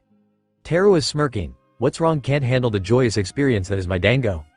Anko looks to Naruto, who is still shaking. She smirked remembering her first bite. It was joy on a stick. Moments later Tuchi comes out of the back with 4 bowls of Naruto ramen, setting them down. I can't believe I'm about to say this, but for the past 3 years after perfecting the masterpiece that is the Naruto special, might actually be the missing taste. This bowl covers every taste but that. The ramen in this bowl is an explosion of righteous flavors and textures, but your dango is what it needs. Teruya looked at his counterpart chef and saw no deception. There was only one thing for it. Let us see then. Everyone took a separate bowl and pushed a dango dumpling to the top of their sticks before dipping it into the juice of the ramen. Lifting it out, all 4 looked at the dango in front of them before putting it into their mouths. The result was all 4 passing out from their taste buds, overloading and frying their brains as steam shot out their ears in the shape of dango and ramen. That night ramen and dango met. It was a righteous and joyous day for the 4 of them. The world would never be the same. Flashback end. The past 3 weeks had honestly been the happiest 3 weeks of Naruto's life. He had a girlfriend, he was starting the academy, he found out who his parents were, he had a new apartment, and his training couldn't be going better. That night 3 weeks back he and the old Hokage had put together a solid training regimen for Naruto, which has only improved over the 3 weeks. As he grows stronger and more training is needed. He even had Yugao and Hayate as instructors. They helped him to get a better grasp of his chakra control, ninjutsu and kenjutsu. 7:30 wake up, shower, get dressed, eat a big breakfast. 9 o'clock head to reserved training ground to meet Yugao sensei and Hayate sensei. 9:15 distribute 600 clones, 200 chakra control, 100 tree climbing and 100 leaf exercise. 50 ninjutsu basic 3, 25 henge, 25 substitution, 0 clone not needed. 100 on advanced ninjutsu, 50 shunshin, 25 cage shuriken and 25 cage kanai. Reinforced, 40 kenjutsu, taijutsu, 20 stances and 20 sparring. 100 on fuinjutsu, practice 20 library to read up on new topics. 90 on shuriken, senbon, kanai, target practice 930 to 1300 warm-up period, 5 laps of the village, 200 push-ups, 200 leg-ups, 200 squats, 200 kicks both feet, 200 punches both hands. 1300 to 1415 lunch, 1415 to 1600 kenjutsu, taijutsu, sparring with Hayate sensei, physical training. 1600 to 1745 Kenjutsu, Taijutsu sparring with Yugao Sensei, physical training. 1745 to 1930 Dinner 1930 to 2030 Dispel chakra clones in batches of 10 every few minutes. 2030 to 2115 Dispel ninjutsu clones in batches of 10 every few minutes. 2115 to 2230 Dispel rest of clones every few minutes. 2230 to 2300 Rest and get ready for bed in that 20-day period. Naruto and Anko had trained each for 210 hours roughly, though in actual spec with Naruto's 600 clones a day had put in 42,000 hours of chakra control practice. He could now balance a leaf on his forehead and up to 1 meter off it for up to 3 hours. He had mastered the tree climbing exercise. He could stand upside down on the bottom of a tree branch for 5 hours. On the third week, he had begun water walking and even managed to last up to an hour on top of the water. 5,250 hours into each of the ninjutsu basics of henge and substitution. He could now substitute without the use of a hand sign, and perform a flawless henge, although, due to the Cubist chakra it was discovered that Naruto henge isn't an illusions but it had an actual solid forms. After the Hokage was informed about it, he dubbed the new jutsu the perfect henge and listed it as a B-class ninjutsu. 10,500 hours on Shunshin and another 5,250 hours into both Cage Shuriken and Cage Kunai, resulting in Naruto being able to Shunshin 50 yards in a second. He could keep up with low Jonin speeds with that level of skill, and with both cage techniques, Naruto had mastered them to an extent of only needing one hand sign. The clones practiced Kenjutsu and Taijutsu for 4,002 hours each, and he himself had put in 35 hours each practice. He now had the stances of his Ka-sen's Kenjutsu stances learned perfectly and the academy basic Taijutsu down so well. The Hokage had given him the scroll to his clan's Taijutsu style known as the Swirling Waves. He had been studying it for the past week but still wasn't confident enough in it to use it yet. He had put 21,000 hours into his Fuinjutsu, at which he had breezed through the first book, after spending the first 3 days, 3150 hours, with his clones making his handwriting perfect, which is required for any sealing master. Then the next 5 days they had spent working on the seals the first book showed until they had the skill to create them in under 30 seconds. As a result, before he moved on to the next book, and then the next book, within the 3 weeks, 20 days, he had cleared the 3 beginners books of Fuinjutsu and was able to make each seal in 30 seconds solid. As a result, he had amassed quite the stockpile of seals due to that fact, though they were only the basics. Book 1. Beginner. 1. Covered the history of Fuinjutsu and Fuinjutsu 101 the facts. It then taught how to make storage seals for scrolls small and medium sizes, smoke seals for small smoke bombs and distraction level explosive tags, and taught Naruto how to make his own chakra ink for his seals. Book 2. Beginner. 2. Taught how to make large storage seals, medium smoke seals and medium strength explosive tags, how to make small chakra storage seals, and then how to merge 2 seals together like the smoke and explosive to do both tasks. After completing that book in the week, the Hokage had shown the boy how to create privacy seals which were used around his office. He also showed him how to create sound restriction seals that are applied to shinobi when they need to be quiet and can be controlled by a simple hand sign and only requires paper tags. Book 3. Beginner. 3. Taught the final in smoke seals large and extra large. Then explosive tags large and chakra storage seals medium and started on chakra type storage seals small for different natures of chakra. And then learning how to merge 3 seals into one. Like 3 large explosive tags make for one big boom. But the Hokage had informed him that anything over medium was not allowed for use in the village. And he must have written permission as is the law, so he sent his clones out of the village for a test run, and he was right, it made for one big boom and he now knew what it was like to be blown up from 5 different perspectives without actually being there. Realizing the boy needed to keep his home and work secure, the Hokage taught the boy how to create bloodlock seals, meaning they needed a blood smear to gain access to what the lock was on.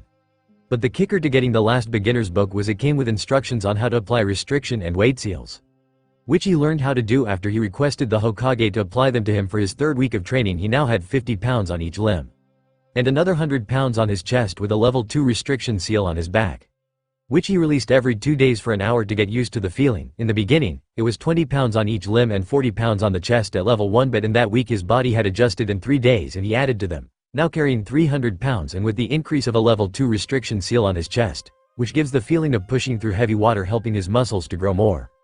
As for the rest of his skills, he now was able to hit a moving target at 50 yards 7 out of 10 times, preferring Senbon to anything else, after putting in 18,900 hours target practice with his clones. The clones he had sent to the library every day had direct orders to stop reading at 2100 hours and return to the apartment before dispelling. The last thing they needed was the librarian complaining about the demon brat using jutsu in the library. She had already been ordered not to complain by the Hokage, but 20 clones all piss her off.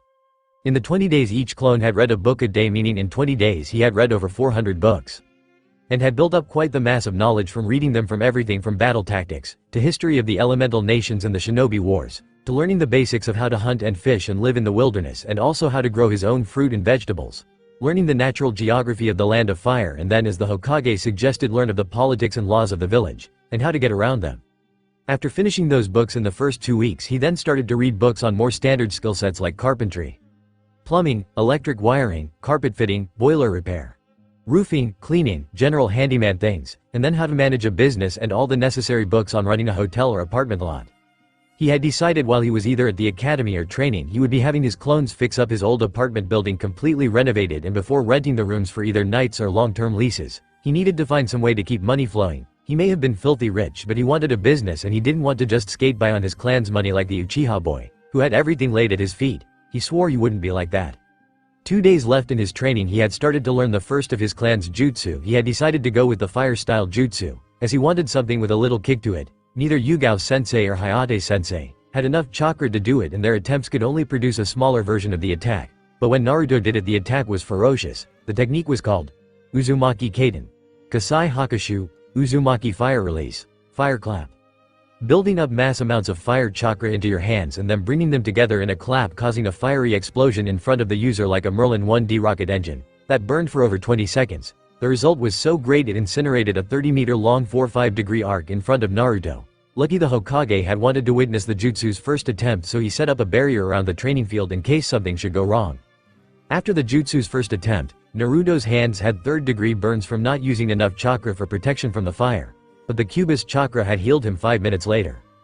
After seeing the technique's strength currently, the Hokage listed it as an A+ ranked jutsu and forbid Naruto from using it in any other Uzumaki jutsu in any fight until he became a genin, and to use only 5% of the chakra he just used if he was fighting a shinobi from this village in a spar. Naruto understood why if the other 4 jutsu were as strong as this, he would kill any opponent that was hit by the full force of the attack. But now today was the first day in the academy. He had heard from the Hokage that he was in a good year with all the clans having children attending the same year as him, so he would have multiple strong peers to learn beside, along with some promising civilian students, which he was happy about. But what was really shocking that just the other night, the night before his last day of training, he had found himself in his mindscape. First he had thought it a dream, but he quickly realized it wasn't. Flashback: Naruto awoke in a sewer. Looking around, he saw he was lying on a thin coating of water. Not wanting to get wet, he stood up and looked around, but as he did, he heard a sound coming from not too far off. He sharpened his senses and could make out that of someone crying. Following the sound, he came to a large cage with a paper tag over the lock with the kanji for seal on it. Realizing where he was, he walked up to the cage where he heard the sound coming from. He looked inside, still cautious about what might be inside, expecting a massive claw to swipe at him any moment. He was shocked when he saw no massive fox inside, but a small form of someone inside curled up into a ball crying, muttering, I'm sorry, over and over again. Walking into the cage, still cautious, he approached the figure, shocked to see it was a girl with long crimson hair down to the base of her back, about his age. She wore filthy rags over her that looked like they had once been beautiful clothes, long since destroyed and faded by time. Hearing his footsteps, the girl looked up at him. He saw her deep red eyes that were puffy with tears. Seeing him, she gasped before quickly bowing on her hands and knees to him, screaming out loud, I'm sorry. It's all my fault, please forgive me. I never wanted this for anyone. And then proceeding to cry, I'm sorry, over and over again, making Naruto's eyes widen. What is she talking about? What is going on? Wait a minute, we're in the cage, in me. The only other thing that's meant to be in here is the Kyuubi, Naruto said, softly before he took a step back from her. You're the Kyuubi no Kitsune, aren't you? The girl continued to cry but nodded, I'm sorry, it's all my fault. Looking at the girl, Naruto grew more confused. The Kyuubi no Kitsune was meant to be a massive beast of destruction and devastation that was meant to make mountains topple with a single tail, and create lakes with a footstep. Yet here was this girl that couldn't even be older than him, crying and begging for his forgiveness. None of this made sense.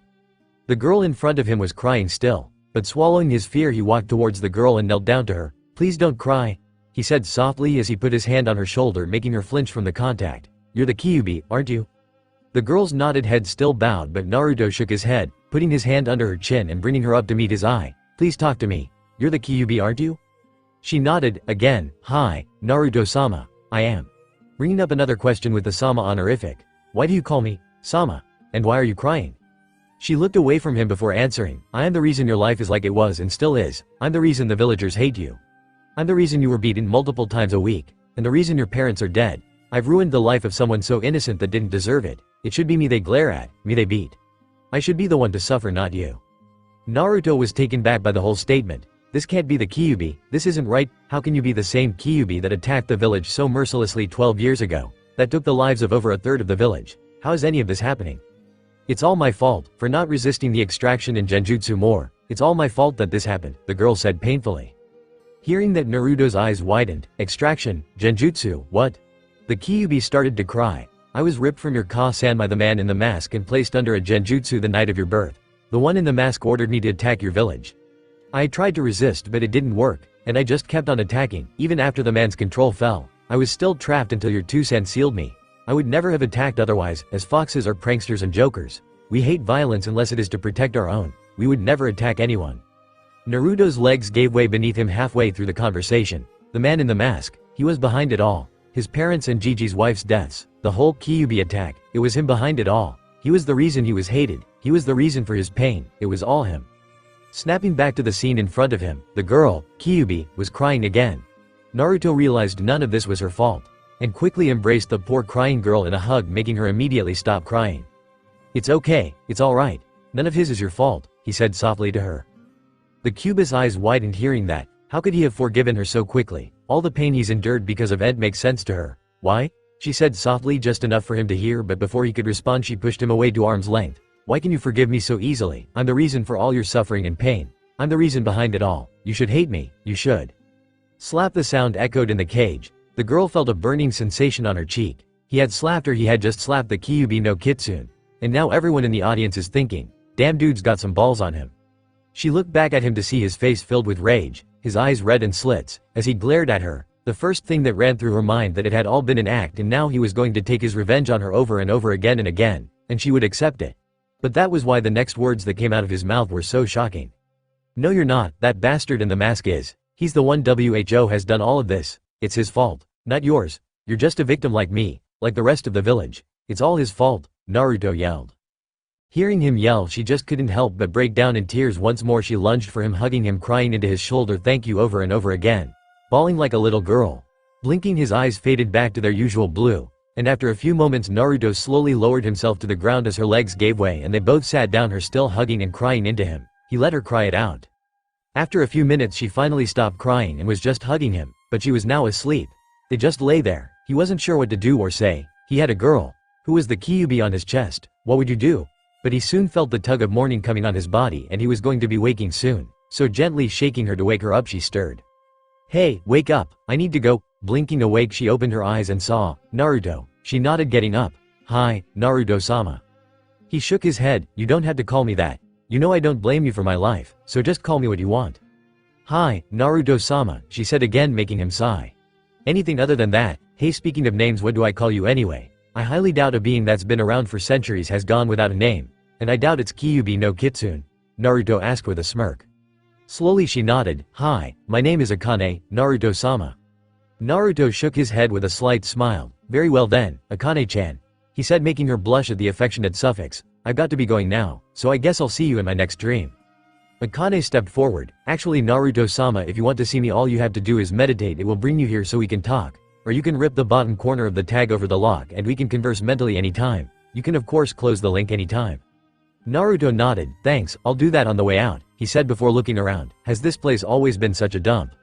Akane nodded her head. "All the beatings you took made it this way. A dark outlook makes for a dark mind." Naruto frowned. "Well, I'll fix that for you on my next visit. But now I can feel Anko-chan starting to wake me up, so I've got to go," he said, walking towards the cage and jumping up, ripping the bottom corner of the tag off just before he disappeared. Flashback end. After that little experience, he, of course, told the Hokage everything. Needless to say, the elderly Hokage was shocked to hear about it all. But the one thing that shocked him more than anything was that the Kyuubi no Kitsune, the strongest of the 9 Biju, was a woman, and that Naruto had the balls to slap said woman across the face to snap her out of her funk. And he kept said balls after doing so. His respect for the blonde that was already so sky high went even higher after hearing that. Chapter 4. Slowly Naruto put his hand on Anko's shoulder and shook her. "Come on, Habiheim, it's time to get up to get ready for the academy." Anko's face scrunched up as she buried her face into Naruto's hard chest, mumbling, "I don't want to." Naruto smirked at his girlfriend's antics as he ran his hand through her hair. "Come on Hubbyheim. It will be fun, we get to destroy some gakis," he said in a sing-song voice that sent a shiver down Anko's spine in a good way. She looked up into his blue eyes. "Can I feed them to my snakes?" she asked, licking her lips. Naruto shook his head. "Sadly no Heim, but you can threaten them with that and watch as they piss themselves in fear. And I suppose a little scratch or two to put the fear in them wouldn't hurt." Anko pouted, hearing that she couldn't feed her snakes the gakis, but smiled, thinking she could at least have a little fun, that her boyfriend would let her. She was normally the dominant type and she was with most other people, but over the past 3 weeks she had found herself rather submissive to Naruto. She didn't mind. He still let her have plenty of fun, and their little session last week when she let him be dominant was very enjoyable. They didn't go all the way only groping through clothes, but he was good, so she would gladly submit to him for the pleasure. But there was another thing. She was honestly a little scared of Naruto's strength and skill. The Hokage said that if it wasn't due to the laws he had set about the age of becoming a shinobi, he would have already made Naruto a genin. But the law stated he had to pass the academy test after 4 years and be 16. That and the fact that the ever so honorable civilian council would never allow the demon brat to become a genin like that. They didn't have any say in the matter, but they would throw a major fit about it and bury the old man in mountains of paperwork that not even Kage Bunshin could get him out of. He really couldn't be hassled with that, and he wanted his grandson to enjoy his childhood for a bit longer yet. Enko could understand the man's reasoning, but it still didn't change the fact that Naruto had more skill than anyone in the academy and he hadn't even attended day 1 yet. Enko sighed. "Fine, I guess that will do," she said before pulling herself up and giving her boyfriend a chastity kiss on the lips. "I'll take the shower first, you get started on breakfast." Naruto nodded at his girlfriend as they got up, walking past each other. Enko reached for Naruto and gave his backside a squeeze. "I'm so glad I saved that work of art." Naruto shook his head, and before she was out of arm's reach he gave her backside a little slap, making her jump. "Careful Heim. Two can play that game." He chuckled, leaving Enko blushing like mad. He had beat her and teasing again, and that was just one of the reasons she loved him. Scene break. Naruto stood in front of the mirror in his bedroom, finishing applying the last of his outfit on him. He grinned, looking in the mirror. "Well, Akane-chan, what do you think?" Naruto asked aloud with a smirk. Akane blushed in Naruto's mind, looking through his eyes. "Very nice, Naruto-sama. I'm sure you'll have a great first day," she said aloud through the seal, which had been part of what changed when Naruto had torn the seal when he came out the first time, allowing her to speak through the seal. Naruto grinned, only to feel 2 arms snake around his midsection, before he heard a voice behind him. "The redhead's right, very nice indeed, and you're all mine." Enko smirked, hugging Naruto's back. As she said that, Naruto could mentally feel Akane frown slightly in his mindscape, but brushed it off as nothing as he turned to see Enko wearing the outfit she had chosen a week back. When Naruto had gone to pick up his Kasan's katana, he had bought it for her, saying she looked great in it. He was right. She wore a fitted mesh bodysuit that stretches from her neck down to her thighs, but with dark orange wrappings around her bust, saying she may want to look good, but that area was for Foxy-kun only. A dark orange mini skirt, a dark blue belt, and pale gray shin guards. She had her own version of Naruto's trenchcoat, only it was tanned, not black, but had the same seals, and adorned as always was the snake fang pendant around her neck.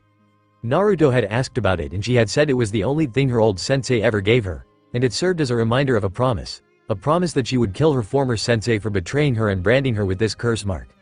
Naruto had seen the curse mark the second week, and had said that he wouldn't rest until he found a way to remove it. He asked her to be patient, that he would find a way, and she held him to it, knowing he never went back on his word. "You look beautiful, my Heim," Naruto said, kissing her lips, gently wrapping his arms around her waist and holding her gently, making her smirk. "You ready for today, Naru-kun?" Enko asked with a smirk on her lips. Naruto chuckled. "Yay, I'm ready. I've been looking forward to this day for the past 3 weeks. I know I'm more than strong enough. This academy is going to be a walk in the park for me. The only hard part will be having to spend time away from you, Heim," he said as he pulled their embrace into a hug. Enko smiled, resting her head on his shoulder. "I know, Naru-kun, I know, but we can make up for it after class. Remember, Yugao-ne sensei said we have Mondays, Wednesdays, and Saturdays off physical training, so we can have some fun and enjoy our youth, as Hokage Gigi says." In the past 3 weeks Enko had been training alongside Naruto. When Naruto wasn't training with one of their senseis, she was. She even joined the clones in for target and jutsu practice, seeing as she could only make a maximum of 2 clones before being completely drained. She couldn't use it to train as Naruto could, which she was disappointed in, but didn't let it get to her. Over those 3 weeks with the Hokage's regular visits, she had become somewhat of a granddaughter to him, like Naruto was a grandson, even going so far as to call him Gigi, which made the old man smile at the fact. Enko had been lucky enough that her ex-sensei had been in such a rush to get out of the village, that he had left copies of his snake jutsu scrolls behind, which the Sandame had found and had decided to give them to Enko, as she was the only snake user left in the village. She hadn't been thrilled about learning the bastard's techniques, but she decided to make use of them, seeing as she was a snake user. Breaking off from the hug, the two of them shared a brief kiss before walking for the door. Naruto picking up his black bakken as he walked. It had been one that he had had custom made by Daichi. The whole thing was made from chakra metal. It was blunt, but when Naruto channeled his chakra into it, it would cut as good as a katana would. After Naruto had it made, the Hokage had taken the liberty to applying 3 seals to it. All of which Naruto recognized. There was a storage seal on the hilt holding 50 kunai for quick access. The second one Naruto only partially recognized because he had started to learn the weaker version of it. It was a strengthening and reinforcement seal that provided SS plus rank protection, meaning that it would be strong enough to take a hell of a lot of damage and still not even chip. He was learning the weaker C rank version of the seal, but the base array was the same. That is why he recognized it. The third seal activated the second Naruto lifted it.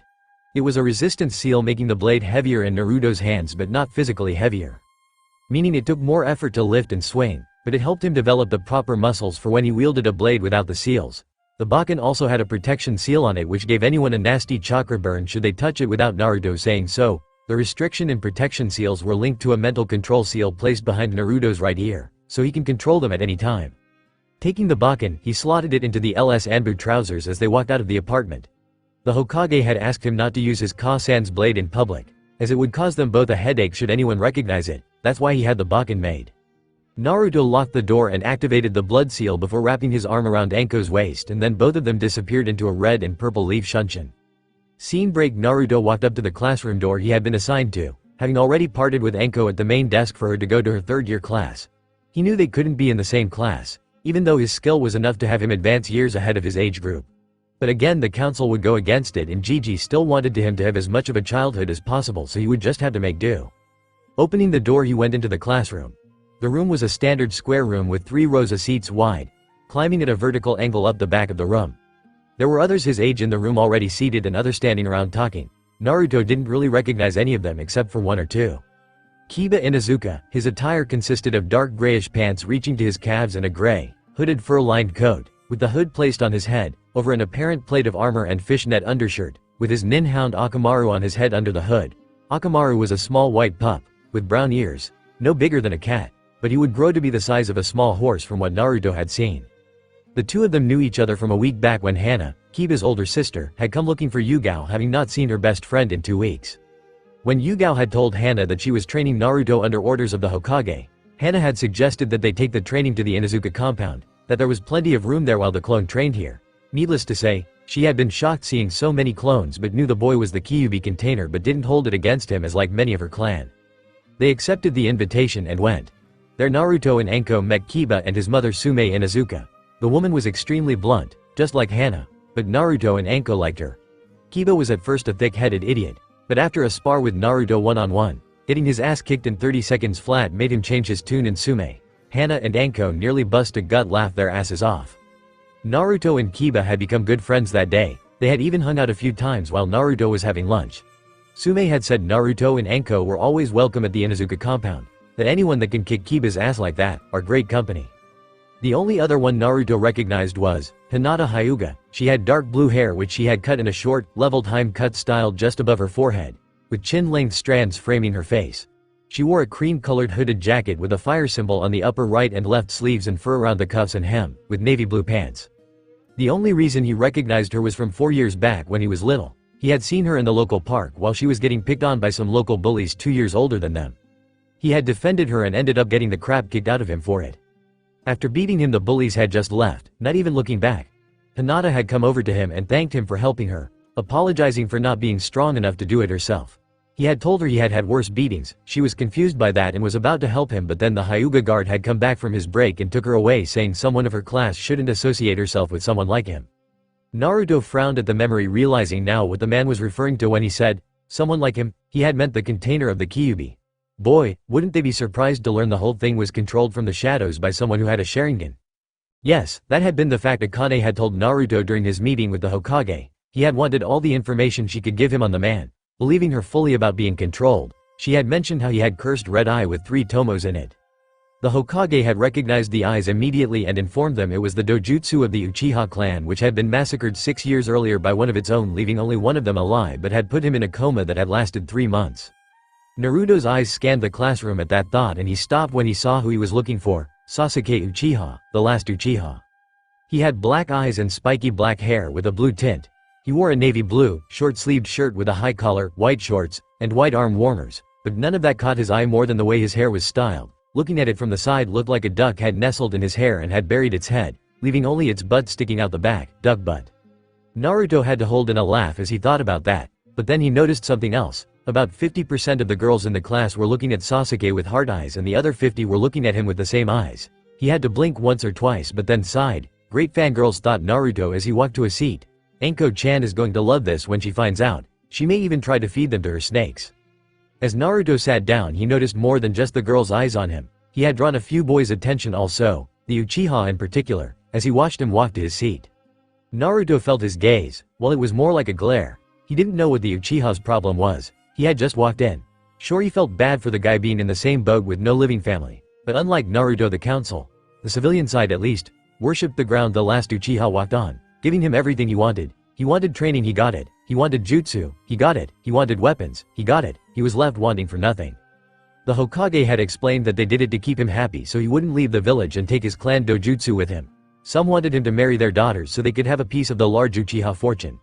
Yes, the old man had explained the CRA, Clan Restoration Act, to Naruto after he had read about it one of those days his clones were studying the village's laws. It allowed the last member of a clan to take on multiple spouses to restore said clan. It worked well for the last males of the clan, but the females were turned into breeding stock if that was the case. But that was the way of the world they lived in. Naruto had been explained that he would fall under the act as the last member of the Uzumaki clan and that he would have to take on multiple wives when he became a shinobi, 5 at the minimum. Anko had been annoyed at that point and was actually ready to castrate the old man for the fact, but Naruto had calmed her down and told her no matter what he would always love her.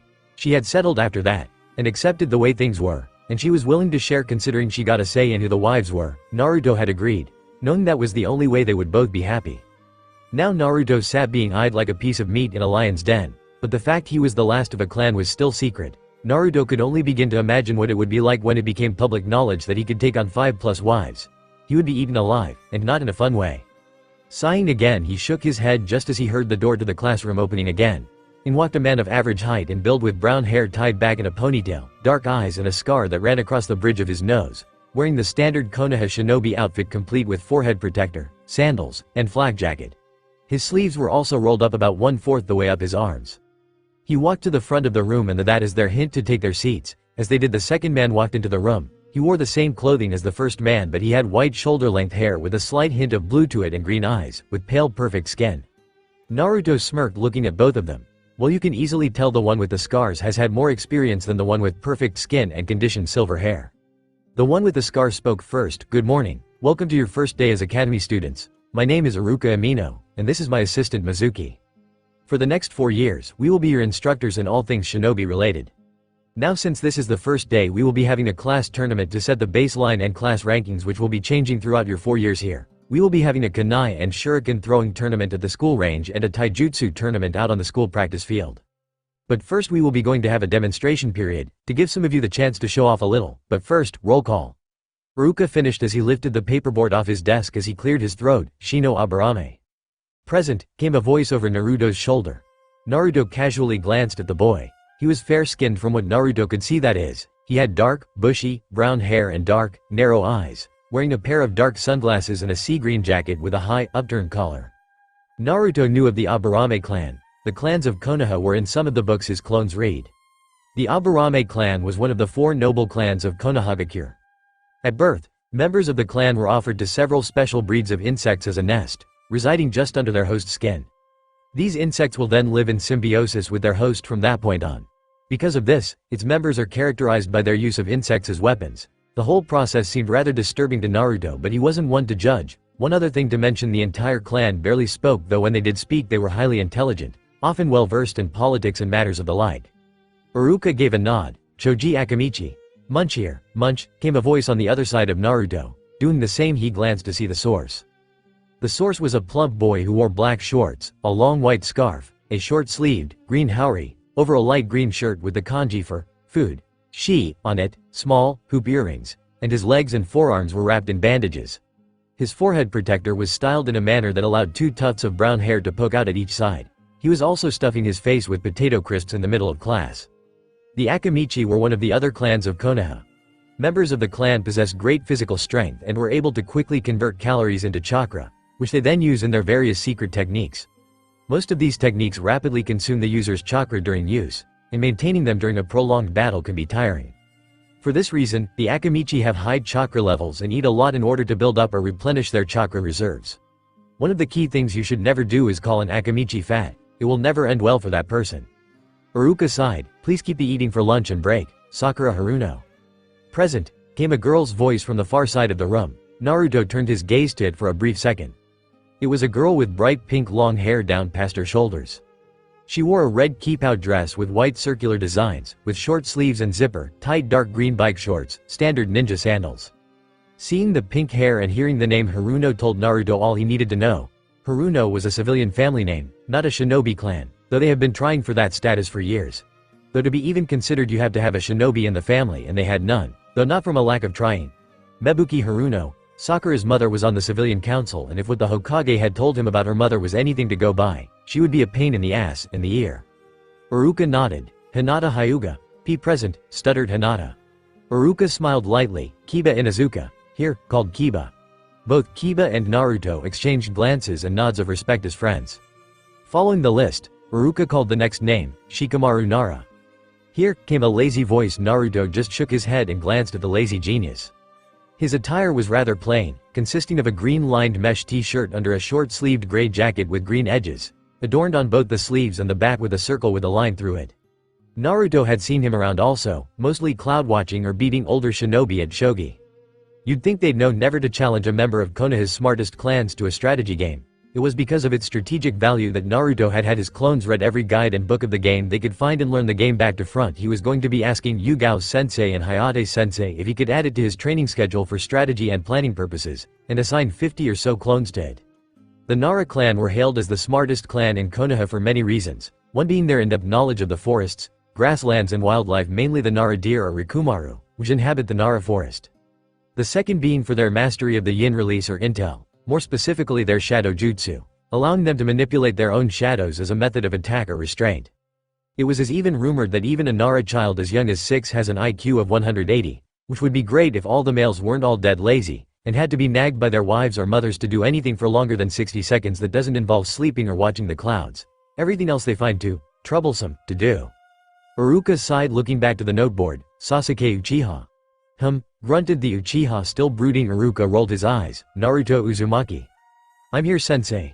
Naruto called with arms crossed as he caught the glare from the assistant Mizuki. "Yeah, please try something, you prick. I'll enjoy kicking your ass." Iruka smirked. "Ino Yamanaka." "Present," came a perky voice from the front right of the room. Naruto raised his eyebrow at the bleach blonde ponytail of the girl. A fair-skinned girl of average height with greenish-blue eyes. Her most noticeable trait in her appearance was her long, bleach blonde hair, which was in a high ponytail with bangs covering the right side of her face, wearing a pair of small silver hoop earrings and purple, fairly revealing clothing, consisting of a short purple vest-like blouse with a raised collar, a purple apron skirt that was cut up on the sides, and bandages on her stomach and legs. She also wore purple and white elbow warmers with this. Hearing the name Yamanaka, Naruto raised an eyebrow. He knew that name, of course. Inoichi Yamanaka was the Hokage's left hand, with Shikaku Nara being his right. They were his advisors, both of which Naruto had met a few times. On top of that, Inoichi was part of the intel and torture division of the anbu. Using the Yamanaka clan's mind jutsu, which allowed them to take control and even search their subjects' minds for intel. That was of course before and after the head torturer got done with them to loosen them up. The clan was also fairly skilled in botany and ran its own range of flower shops, on top of providing the shinobi with various poisons from the more deadly varieties of flowers. But then Naruto picked up on something. There was one member from each of the Nara clan, the Yamanaka clan, and the Akamichi clan in his class. Realizing what was going on, he smirked. The old man was training the next generation of the Ino Shika Cho team. Those three clans have a long history of working together, and their combination attacks were legendary in the Shinobi Wars. And the current clan heads of those three clans were all on the Samyang, so the old man wants their kids to follow in their parents' footsteps. Naruto only chuckled at figuring out the old man's plans in less than a minute. As he did, Iruka called out the next name, Sai. Here came a monotone voice which was devoid of all emotion. Naruto looked to its source, a boy with straight black hair and dark eyes which contrasted with his translucent-looking pale skin. Wearing a short black and gray jacket with red straps, a high-collared midriff shirt, black pants, shinobi sandals and gloves with his index and thumb fingers exposed.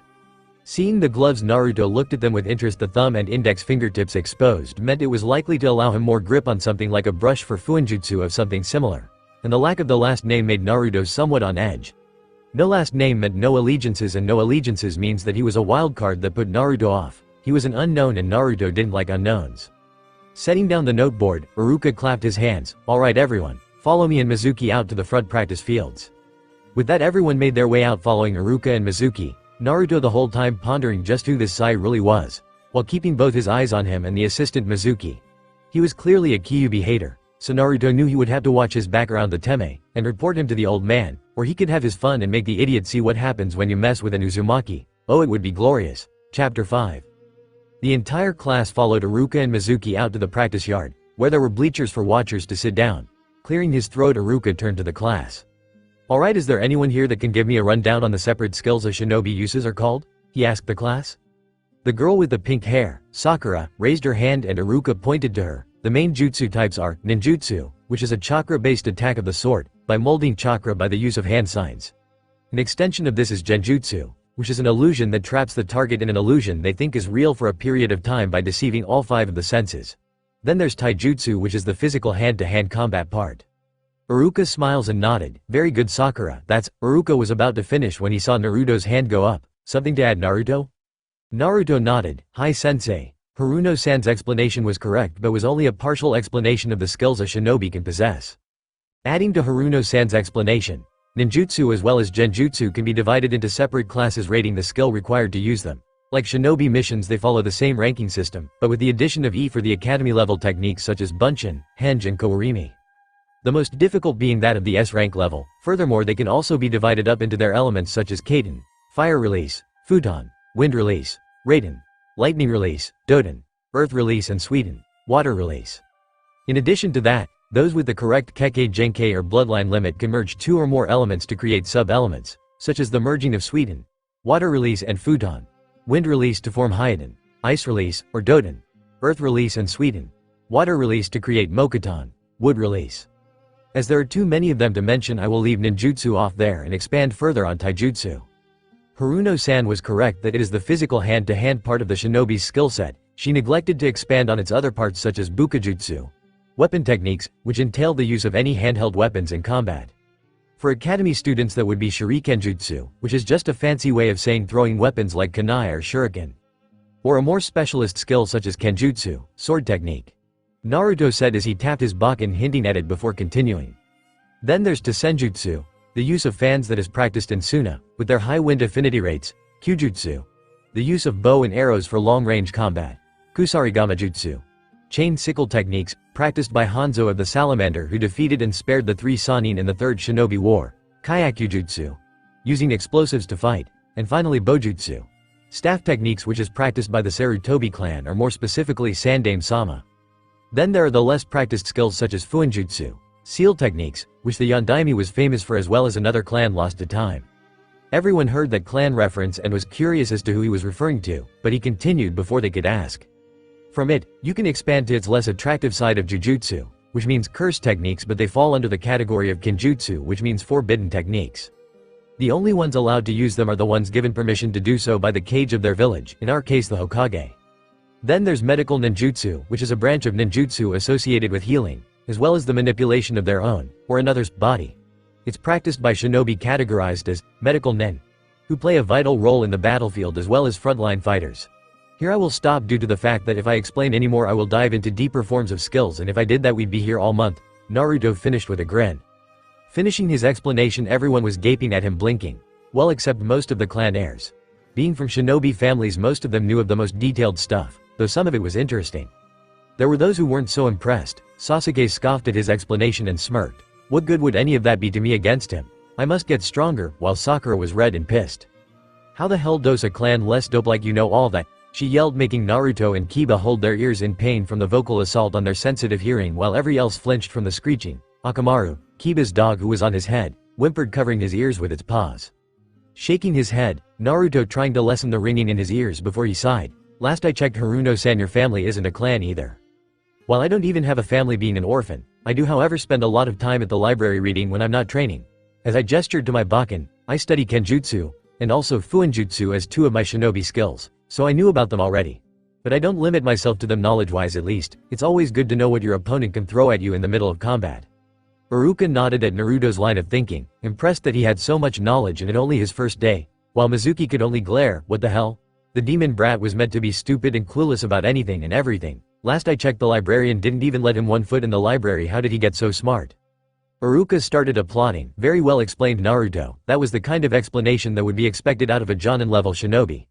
But I've got to ask, your fuinjutsu and kenjutsu, just what levels are you at with them? He asked as he raised an eyebrow. Naruto nodded, hi sensei, according to my two senseis in kenjutsu, who grade and supervise my training only as I am studying a form they are not practiced in, they gauge my skill at low chunin from my spars with them. I also study taijutsu under them both and I am already fluent in the academy-style stances and forms. Naruto said with a smile before continuing. Fuinjutsu, as I mentioned, is a rarely practiced skill, so I have no sensei in that and I am self-taught following the guides and such available to all. It is gauged on a level from 1 to 10 in skill 1 being a beginner and 10 being a seal master. The guides have their own grading criteria that is to pass a certain level you have to be able to create such a seal within such a length of time, graded by that way I am at 3. Though Hokage-sama had my seals sent to a specialist to be examined and he finds them at the silk level of 4. I have just started book 4. Intermediate 1. Iruka's eyes widened slightly hearing that and had a smile on his face. That's very impressive Naruto for someone starting the academy without a clan. Who are your senseis? Naruto bowed, my apologies Iruka-sensei, but I am not at liberty to give their names as their teaching and grading me is an ongoing S-rank assignment, and as such not to be discussed in detail without the Hokage's presence or permission. Iruka blinked hearing that. S-rank was the highest level a mission a shinobi can be given. His senseis must have been either Jonin rank or higher to receive that kind of mission, but just what about it made it S-rank? Teaching a single student couldn't be any higher than a C or B rank mission, C being the more likely, unless the Hokage wanted to give the senseis a way to hide their identities to avoid threats to stop, and given that Naruto was the container of the Kyuubi that was more than likely. Iruka nodded accepting the answer and was about to say as such when Sakura interrupted again.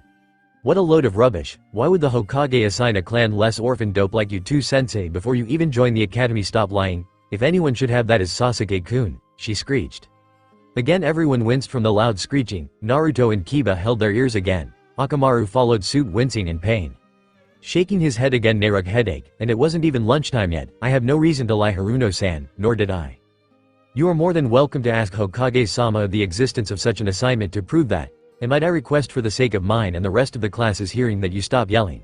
We are in training to be shinobi, we are meant to be quiet, he said calmly, before fixing her with a glare, and call me that again and you will find out just what a clan less orphan dope can do to you faster than you can blink. The glare made her shiver and the threat and the tone it was made in made everyone bar Iruka. Mizuki and Sasuke gulped scared slightly. Iruka raised an eyebrow at the threat, while both Mizuki and Sasuke had the same through, yay right. Iruka cleared his throat to get everyone's attention, that's enough. Now let's get back to events. Can anyone here perform any jutsu, any at all? Two hands raised up, Naruto and Sasuke. Both looked at each other. Sasuke had a look of surprise, not expecting someone not from a clan to know jutsu, but brushed it off thinking it was just something small nowhere near what he could do. Seeing both boys raise their hands, Iruka nodded, not shocked that Naruto knew a jutsu given that he had training. He was bound to have been taught something and was interested to see what the blonde could do. Alright then. Sasuke, you can go first. If it's an offensive jutsu, aim it downrange at the target, if not, then step out where everyone can see and have it. Sasuke nodded and walked up to the firing line and shot through several hand signs while taking a deep breath, before calling his attack. Kaden. Gokaku no Jutsu. Fire release. Great Fireball. As a fireball the size of a large dog shot downrange before engulfing the target dummy and catching it on fire. Mizuki quickly put it out with a bucket of water. Iruka nodded, about what you would expect from a uchiha, a high fire affinity, he shows promise. Seeing the jutsu have the class broke out chanting Sasuke's praise, the Sasuke Uchiha fangirls. Sakura being the loudest of them all. Woo, that's it Sasuke, there no way Naruto Baka can beat that. She got multiple glares from the non-cheering side of the room, obviously, the Naruto fangirls all glaring bullets at her for calling Naruto that and insulting him earlier.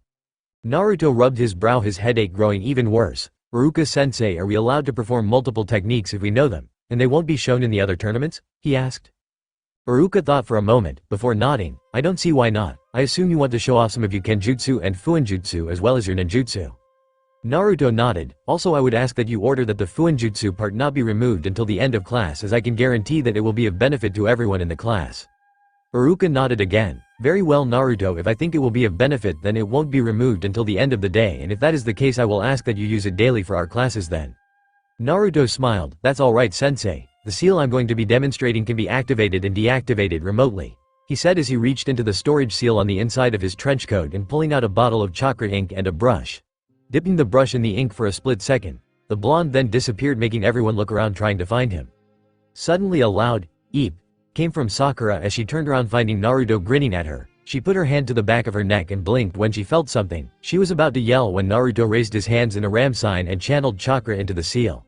What the hell was that baka? She said in a normal voice. She blinked, and so did everyone else. No yelling. She spoke normally. It's a sign of the apocalypse. Haruno speaking normally. Naruto smiled. That's better isn't it? And to answer your question Haruno-san, I have applied a simple volume control seal to the back of your neck, just behind where the voice box would be located.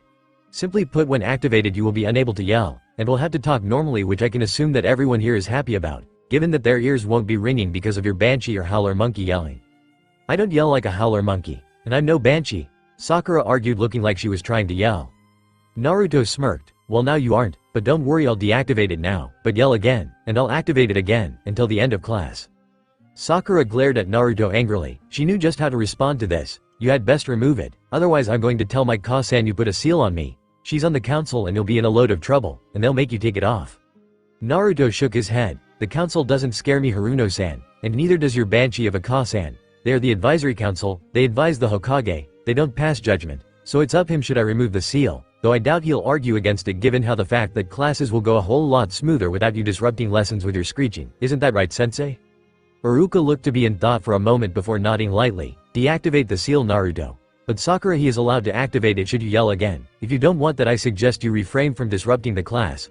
I will speak with the Hokage myself and recommend the seal only be activated under certain situations, and deactivated when you leave the academy. Sakura looked shocked. She would have thought their sensei would have been the voice of reason and had the baka remove it, not use it as her muzzle. Now she would be completely under Naruto's whim. Whenever he wanted her to shut up he just had to activate that damn seal on her neck. Naruto smiles and walked up to the firing line. That was my fuinjutsu. Now here's my kenjutsu, he said as he gripped his baken. The resistance seal activated at its highest level as always as he pulled it free, muttering the attack as he went. Uzumaki kenjutsu. Crescent slash. And in a single horizontal slashing motion, a chakra blade was sent down the range, cutting 3 practice dummies in half. But the attack didn't stop. It shot on and meet the tree line and finally stopped after cutting down 5 trees, letting them fall with a massive crash. Smirking, Naruto returned the baken to its holder, while he looked at all the shocked faces behind him. While half the class was in shock, the other half was cheering for Naruto. For some reason Naruto rubbed the back of his head. It felt good to hear people cheering for him. Iruka blinked, seeing such power that was definitely Chunin level if not higher. Naruto was definitely not lying about his skills. And looking closer at the baken Naruto had used, he could tell it was solid chakra metal, with various seals on it. That couldn't have been cheap, which prompted the question, where had he gotten it from? Sasuke was seething. How the hell did this dope get this much power? It should be his. He was an elite, that power should rightfully be his as an uchiha. Then he spotted the baken, that weapon that must be where the power is. I will have it. I will have that power. Naruto smirked, turning back to the target area. Now I believe since Uchiha-san did a fire jutsu for his demonstration, I will also. Good thing I asked Gigi for permission to use it once for just such an occasion. Naruto drew back his hands as he focused his chakra into them, remembering his training. He had created an extra 300 clones after his first demonstration of the jutsu, and he and them had spent the rest of that day refining it and getting it under control by firing the attacks into the air. He had mastered it to an extent that something really cool happened when he was preparing to attack. In a flash, both Naruto's hands caught ablaze but didn't burn. Iruka was about to rush to him thinking the jutsu had gone wrong, but then Naruto brought his hands in a clap, calling out the attack. It was barely audible. Uzumaki Kaiten. Kasai Hakushu no Jutsu. Both hands met and an explosion of flames streamed out of them. The flames were so intense the rest of the class had to shield their eyes. Compared to the demonstration a few days earlier, Naruto had refined the attack a lot. The stream of flame was much more controlled and narrowed, as well as being hotter, meaning it scorched the grass beneath it after a single second. Naruto kept the attack going for several seconds before canceling it to view the results. A line of scorched grass and earth stretched down the firing lane, and at the bottom was the remains of the target dummy, now charcoal. This time, there wasn't an applause, there wasn't even a, "What the hell?" It was just stunned awe and shock at what they had just witnessed, that continued on for a few seconds before Iruka snapped himself out of it.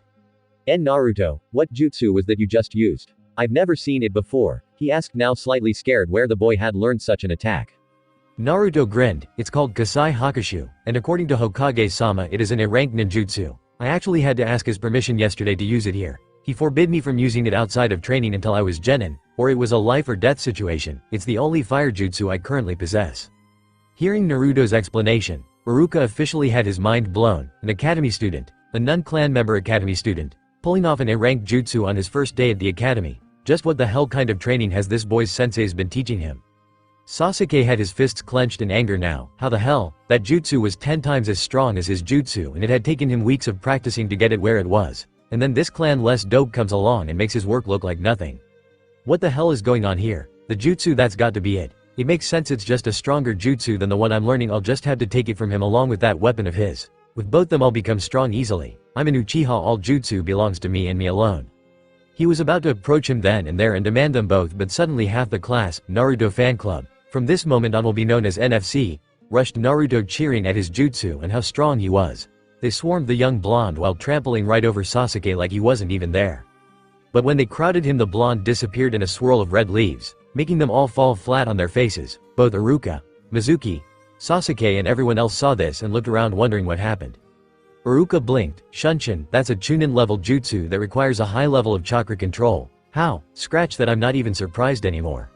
Everyone was still looking around for Naruto. When they all heard someone clear their throats, they all looked to where it came from, and Naruto was sticking to the wall of the academy by his feet, looking down on all of them. Looking for me? Every member of the NFC had heart-shaped eyes, while Sasuke and Mizuki looked on, glaring at the boy who just seemed to get stronger and stronger. Iruka looked up at the boy. Naruto, come down, we're about to start the throwing tournament, he called up. Naruto nodded and pushed himself off the 2-story wall and did a mid-air somersault and channeled chakra into his legs to stick the landing with ease. Walking past, he and Kiba bro-fisted with a smirk. Nice one, dude. Kiba smirked at him, giving him a friendly slap on the back. Naruto grinned, thanks, but just wait, you've seen nothing yet. Everyone retook their positions as Mizuki came out of one of the storage sheds carrying 6 crates of kunai and shuriken. Setting each down, the students were told to form into a line and their marks would be graded out of 10 shots. Each of the clan students went first. Shino threw his 10 and hit 6 of each. Choji threw his 10 and hit 5 of each. Kiba threw his 10 and hit 5 of each. Shikamaru threw his 10 and hit 6 of each. Ino threw her 10, hit 4 of each. Hinata threw her 10, hit 7 of each. Then Sasuke threw his 10, hitting 9 of the targets with a smirk. All the others from civilian families threw theirs, but none for more than 3 except for Sakura, who pulled out 4 matching Ino's 4, and the Enigma Sai hit 5 in each matching Kiba. Finally it was Naruto's turn to throw. Walking up, he lifted a single kunai and shuriken out of the crates like the others had, not wanting to use his own. As he did so, he closed the boxes, making Iruka raise an eyebrow. Naruto, don't you want to take the others out before you close them up? A few others snickered, thinking Naruto was an idiot. Guess who? Naruto simply smiled. No need to worry, sensei, one of each is all I need. Iruka was about to say something, but before he could, Naruto hurtles both projectiles down the range. As they flew, Iruka looked to Naruto and his eyes widened when he formed a hand sign. No way, he knows that jutsu. In 2 puffs of smoke, both kunai and shuriken multiplied into 10 and hit each of their targets dead on. The kunai embedding into the target's head, the shuriken into where their hearts would be. A perfect 10 for 10. The targets were only half the distance away that he was used to, and standing still, it was child's play for him. This, of course, got another round of cheers from the NFC and glares from Sasuke and Mizuki, who continued to glare as he walked down range to retrieve the kunai and shuriken thrown. Iruka cleared his throat again. Alright, it's time for the final part of today's events, the taijutsu tournament. You've all already been paired up, so follow me to the sparring ring and we'll begin. Everyone followed Iruka as he leads them to a raised ovular platform 10 centimeters off the ground with a white oval ring painted on it a meter in from the edge, the platform itself being 6 meters in diameter. The rounds have been arranged so you're fighting people with the same gender. It will be this way until you reach the 2nd year, where you will be expected to be able to have the skills to fight as equals. For fairness sake, now the first match will be. The tournament began. Each of the clan heirs faced civilian children in the first round. No surprise, they all won. Sakura even pulled out a win, and Naruto won in 2 hits, the final being a jab to the back of his opponent's neck when he overreached himself. Round 2 began with Shino versus Shikamaru. After 2 minutes, Shikamaru surrendered, saying it was too troublesome to continue. Round 2 was Kiba versus Choji. Kiba won by holding out longer than Choji and using his speed to dodge the big boned boy's attacks. Naruto had to fight another civilian student. This time, he simply hit him with a single punch, knocking his opponent out of the ring. Needless to say, the NFC was loving their idol winning his matches effortlessly. Sasuke had done the same, only his attack was a roundhouse kick to his opponent's head, knocking them out of the ring and knocking the boy unconscious. On the girl side it had been Ino versus a civilian again. She barely pulled out a win, while it had been Sakura versus Hinata. And Hinata had decimated her with a flurry of punches, leaving the pink-haired girl on the ground twitching from the assault. She had been taken to the academy nurse for treatment along with the boy who had lost to Sasuke to check for a concussion. The third round with the boys had been Shino versus Sasuke. Shino put up his best defense, but after 3 blows he withdrew, claiming he was outmatched and taijutsu wasn't his strong point like the rest of his clan. Then it was Naruto and Kiba. The two grinned, facing each other in the ring. Kiba had let Orochimaru sit this one out, wanting to spar with Naruto alone. The two went at each other ferociously, Naruto keeping up with Kiba fist for fist.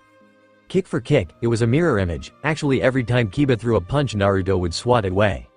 Every time he threw any attack, Naruto used the ove to deflect it.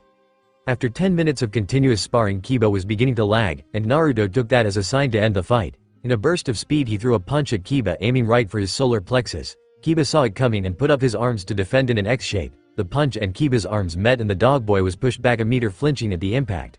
Naruto was about to press the assault when Kiba raised his hand, calling his surrender, in a panting voice. Naruto stopped his fist mere centimeters away from Kiba's face. The dog boy gulped. Naruto removed his fish and held out his hand. Good fight, Kiba. Kiba sighed and took Naruto's hand. Yay, but you still kicked my ass, even when you're wearing those seals of yours, and kind of makes me feel like a chump. Naruto grinned. Sorry, it's not my fault that I kick so much ass. Kiba chuckled. Yay, right. Just make sure you put on a good show when you fight the emo douche. Naruto chuckled evilly. Oh, he won't know what hit him.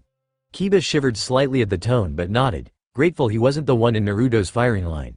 He walked off stage, getting a hand on the shoulder from Iruka, who knelt down to Kiba's level. What was that you two were talking about? What seals does Naruto have? He asked, concerned. Naruto knew about the Kyuubi, or worse, had told Kiba. Kiba rubbed the back of his head. A restriction instead of weight seals. Naruto is always training with them, and making the rest of us look like chumps while doing it. Iruka sighed in relief that it wasn't the fox they were talking about, but then Iruka grew curious. Kiba, just how much weight is Naruto carrying?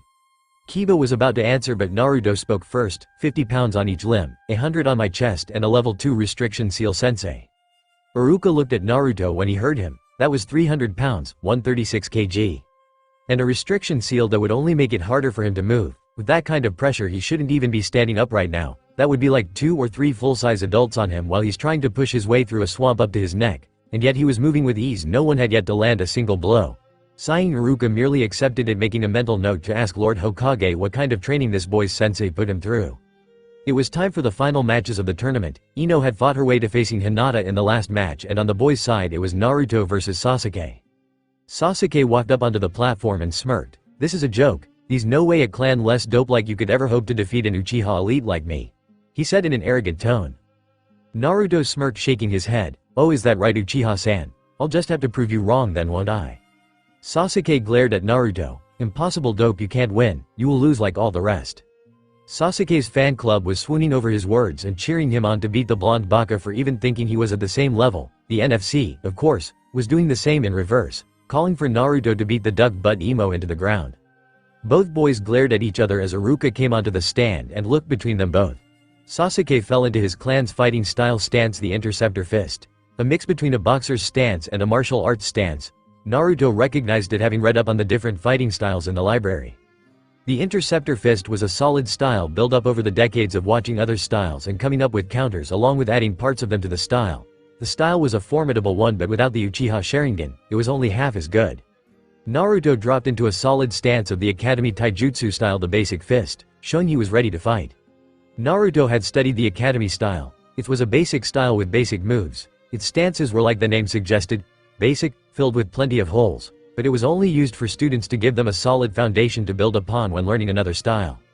It basically shows them how to throw a punch without breaking their fingers, how to block and deflect successfully, how to stand and throw a powerful kick, how to dodge and duck from high blows, and how to interoperate movements to tell what your opponent is going to do next. Naruto had a good grasp of it, so he wasn't worried in this fight even with his seals on. Seeing the boys fall into their stances, Iruka raised his hand and dropped it. Begin. Both boys glared at each other as Sasuke lunged for Naruto with a high kick. Naruto brought his arm up and blocked the kick, before pushing the boy back. Sasuke landed and used the momentum to swing round and do a heel sweep of Naruto's legs. Naruto saw it coming as well and moved his foot adoringly, blocking the sweep with the bottom of his foot, and hooked the boy's leg the moment after and threw him over himself, landing face first. Getting gasps of shock from Sasuke's fan club and cheers from his own, Naruto smirked as he retook his stance. as Sasuke shot at him again, pissed that he had let that happen, throwing the left hook at Naruto, who intercepts it, grabbing Sasuke's arm and used his own weight to slam the boy onto his back as Naruto moved off with a grin like he was having the time of his life. More cheers from Naruto's fan club, even Kiba was cheering. "Yay, get in there." Naruto kicked that pompous prick's ass. Naruto grinned, hearing that as an idea came into his head and he liked where it was going. Sasuke's world was starting to straighten up again after meeting the mat for the second time in the fight. This shouldn't be happening to him. How can some clanless dope do this to him, an Uchiha elite? He would beat him and make him pay for such an act. Using his legs, he pumped hard and threw himself onto his feet and turned to see Naruto in a different stance. It was like he was dancing on the spot. His entire body was moving, his legs stretching out behind him and his arms swaying wide as the boy kept moving. Then a thought crossed the Uchiha's mind. He was taunting him. That just pissed him off more as he rushed the blonde. But that was just what Naruto wanted.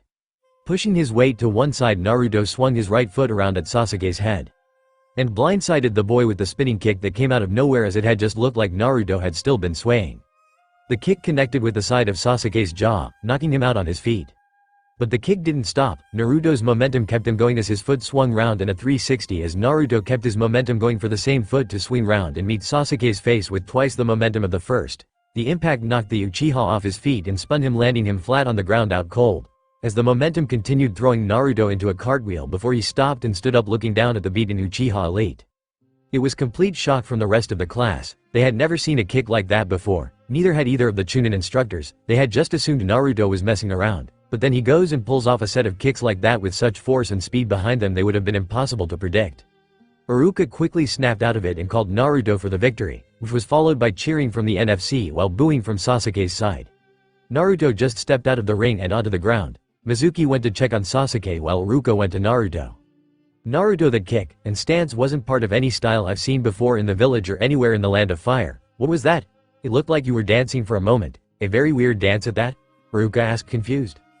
Naruto smiled. It's a style I started learning after I got the academy style down with my sensei. It's based on rhythm and very powerful kicks. As you just saw, the stance I was in was called Ginga. It's the basis stance of the style. Most don't take it seriously as they find it confusing since it looks much more like a rhythmic dance step than odding stance.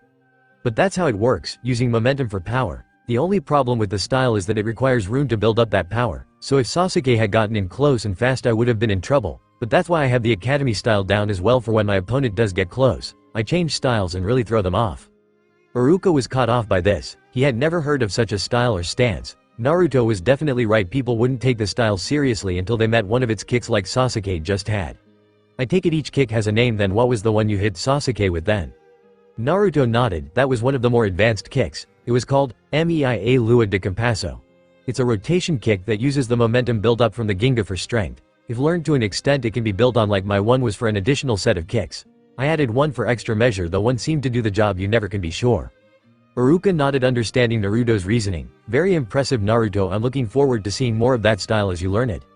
Naruto bowed. Arigato for the praise, sensei, he said before turning back and walking back to the rest of the class minus Sasuke, who Mizuki had carried off to the hospital to have examined. Iruka then had gone to referee the match between Ino and Hinata, which was over as soon as it started. When Ino bad-mouthed Naruto, saying it must have been a fluke that Naruto beat Sasuke, Hinata saw red and knocked her out with a single strike, and Iruka called the fastest match in the academy's history. Before dismissing them for lunch, saying the class positions would be given after, Naruto immediately took off with Kiba heading for Ichiraku's, knowing that Anko would be heading there also, and couldn't wait to tell her about everything that's happened so far. Boy, would she be laughing.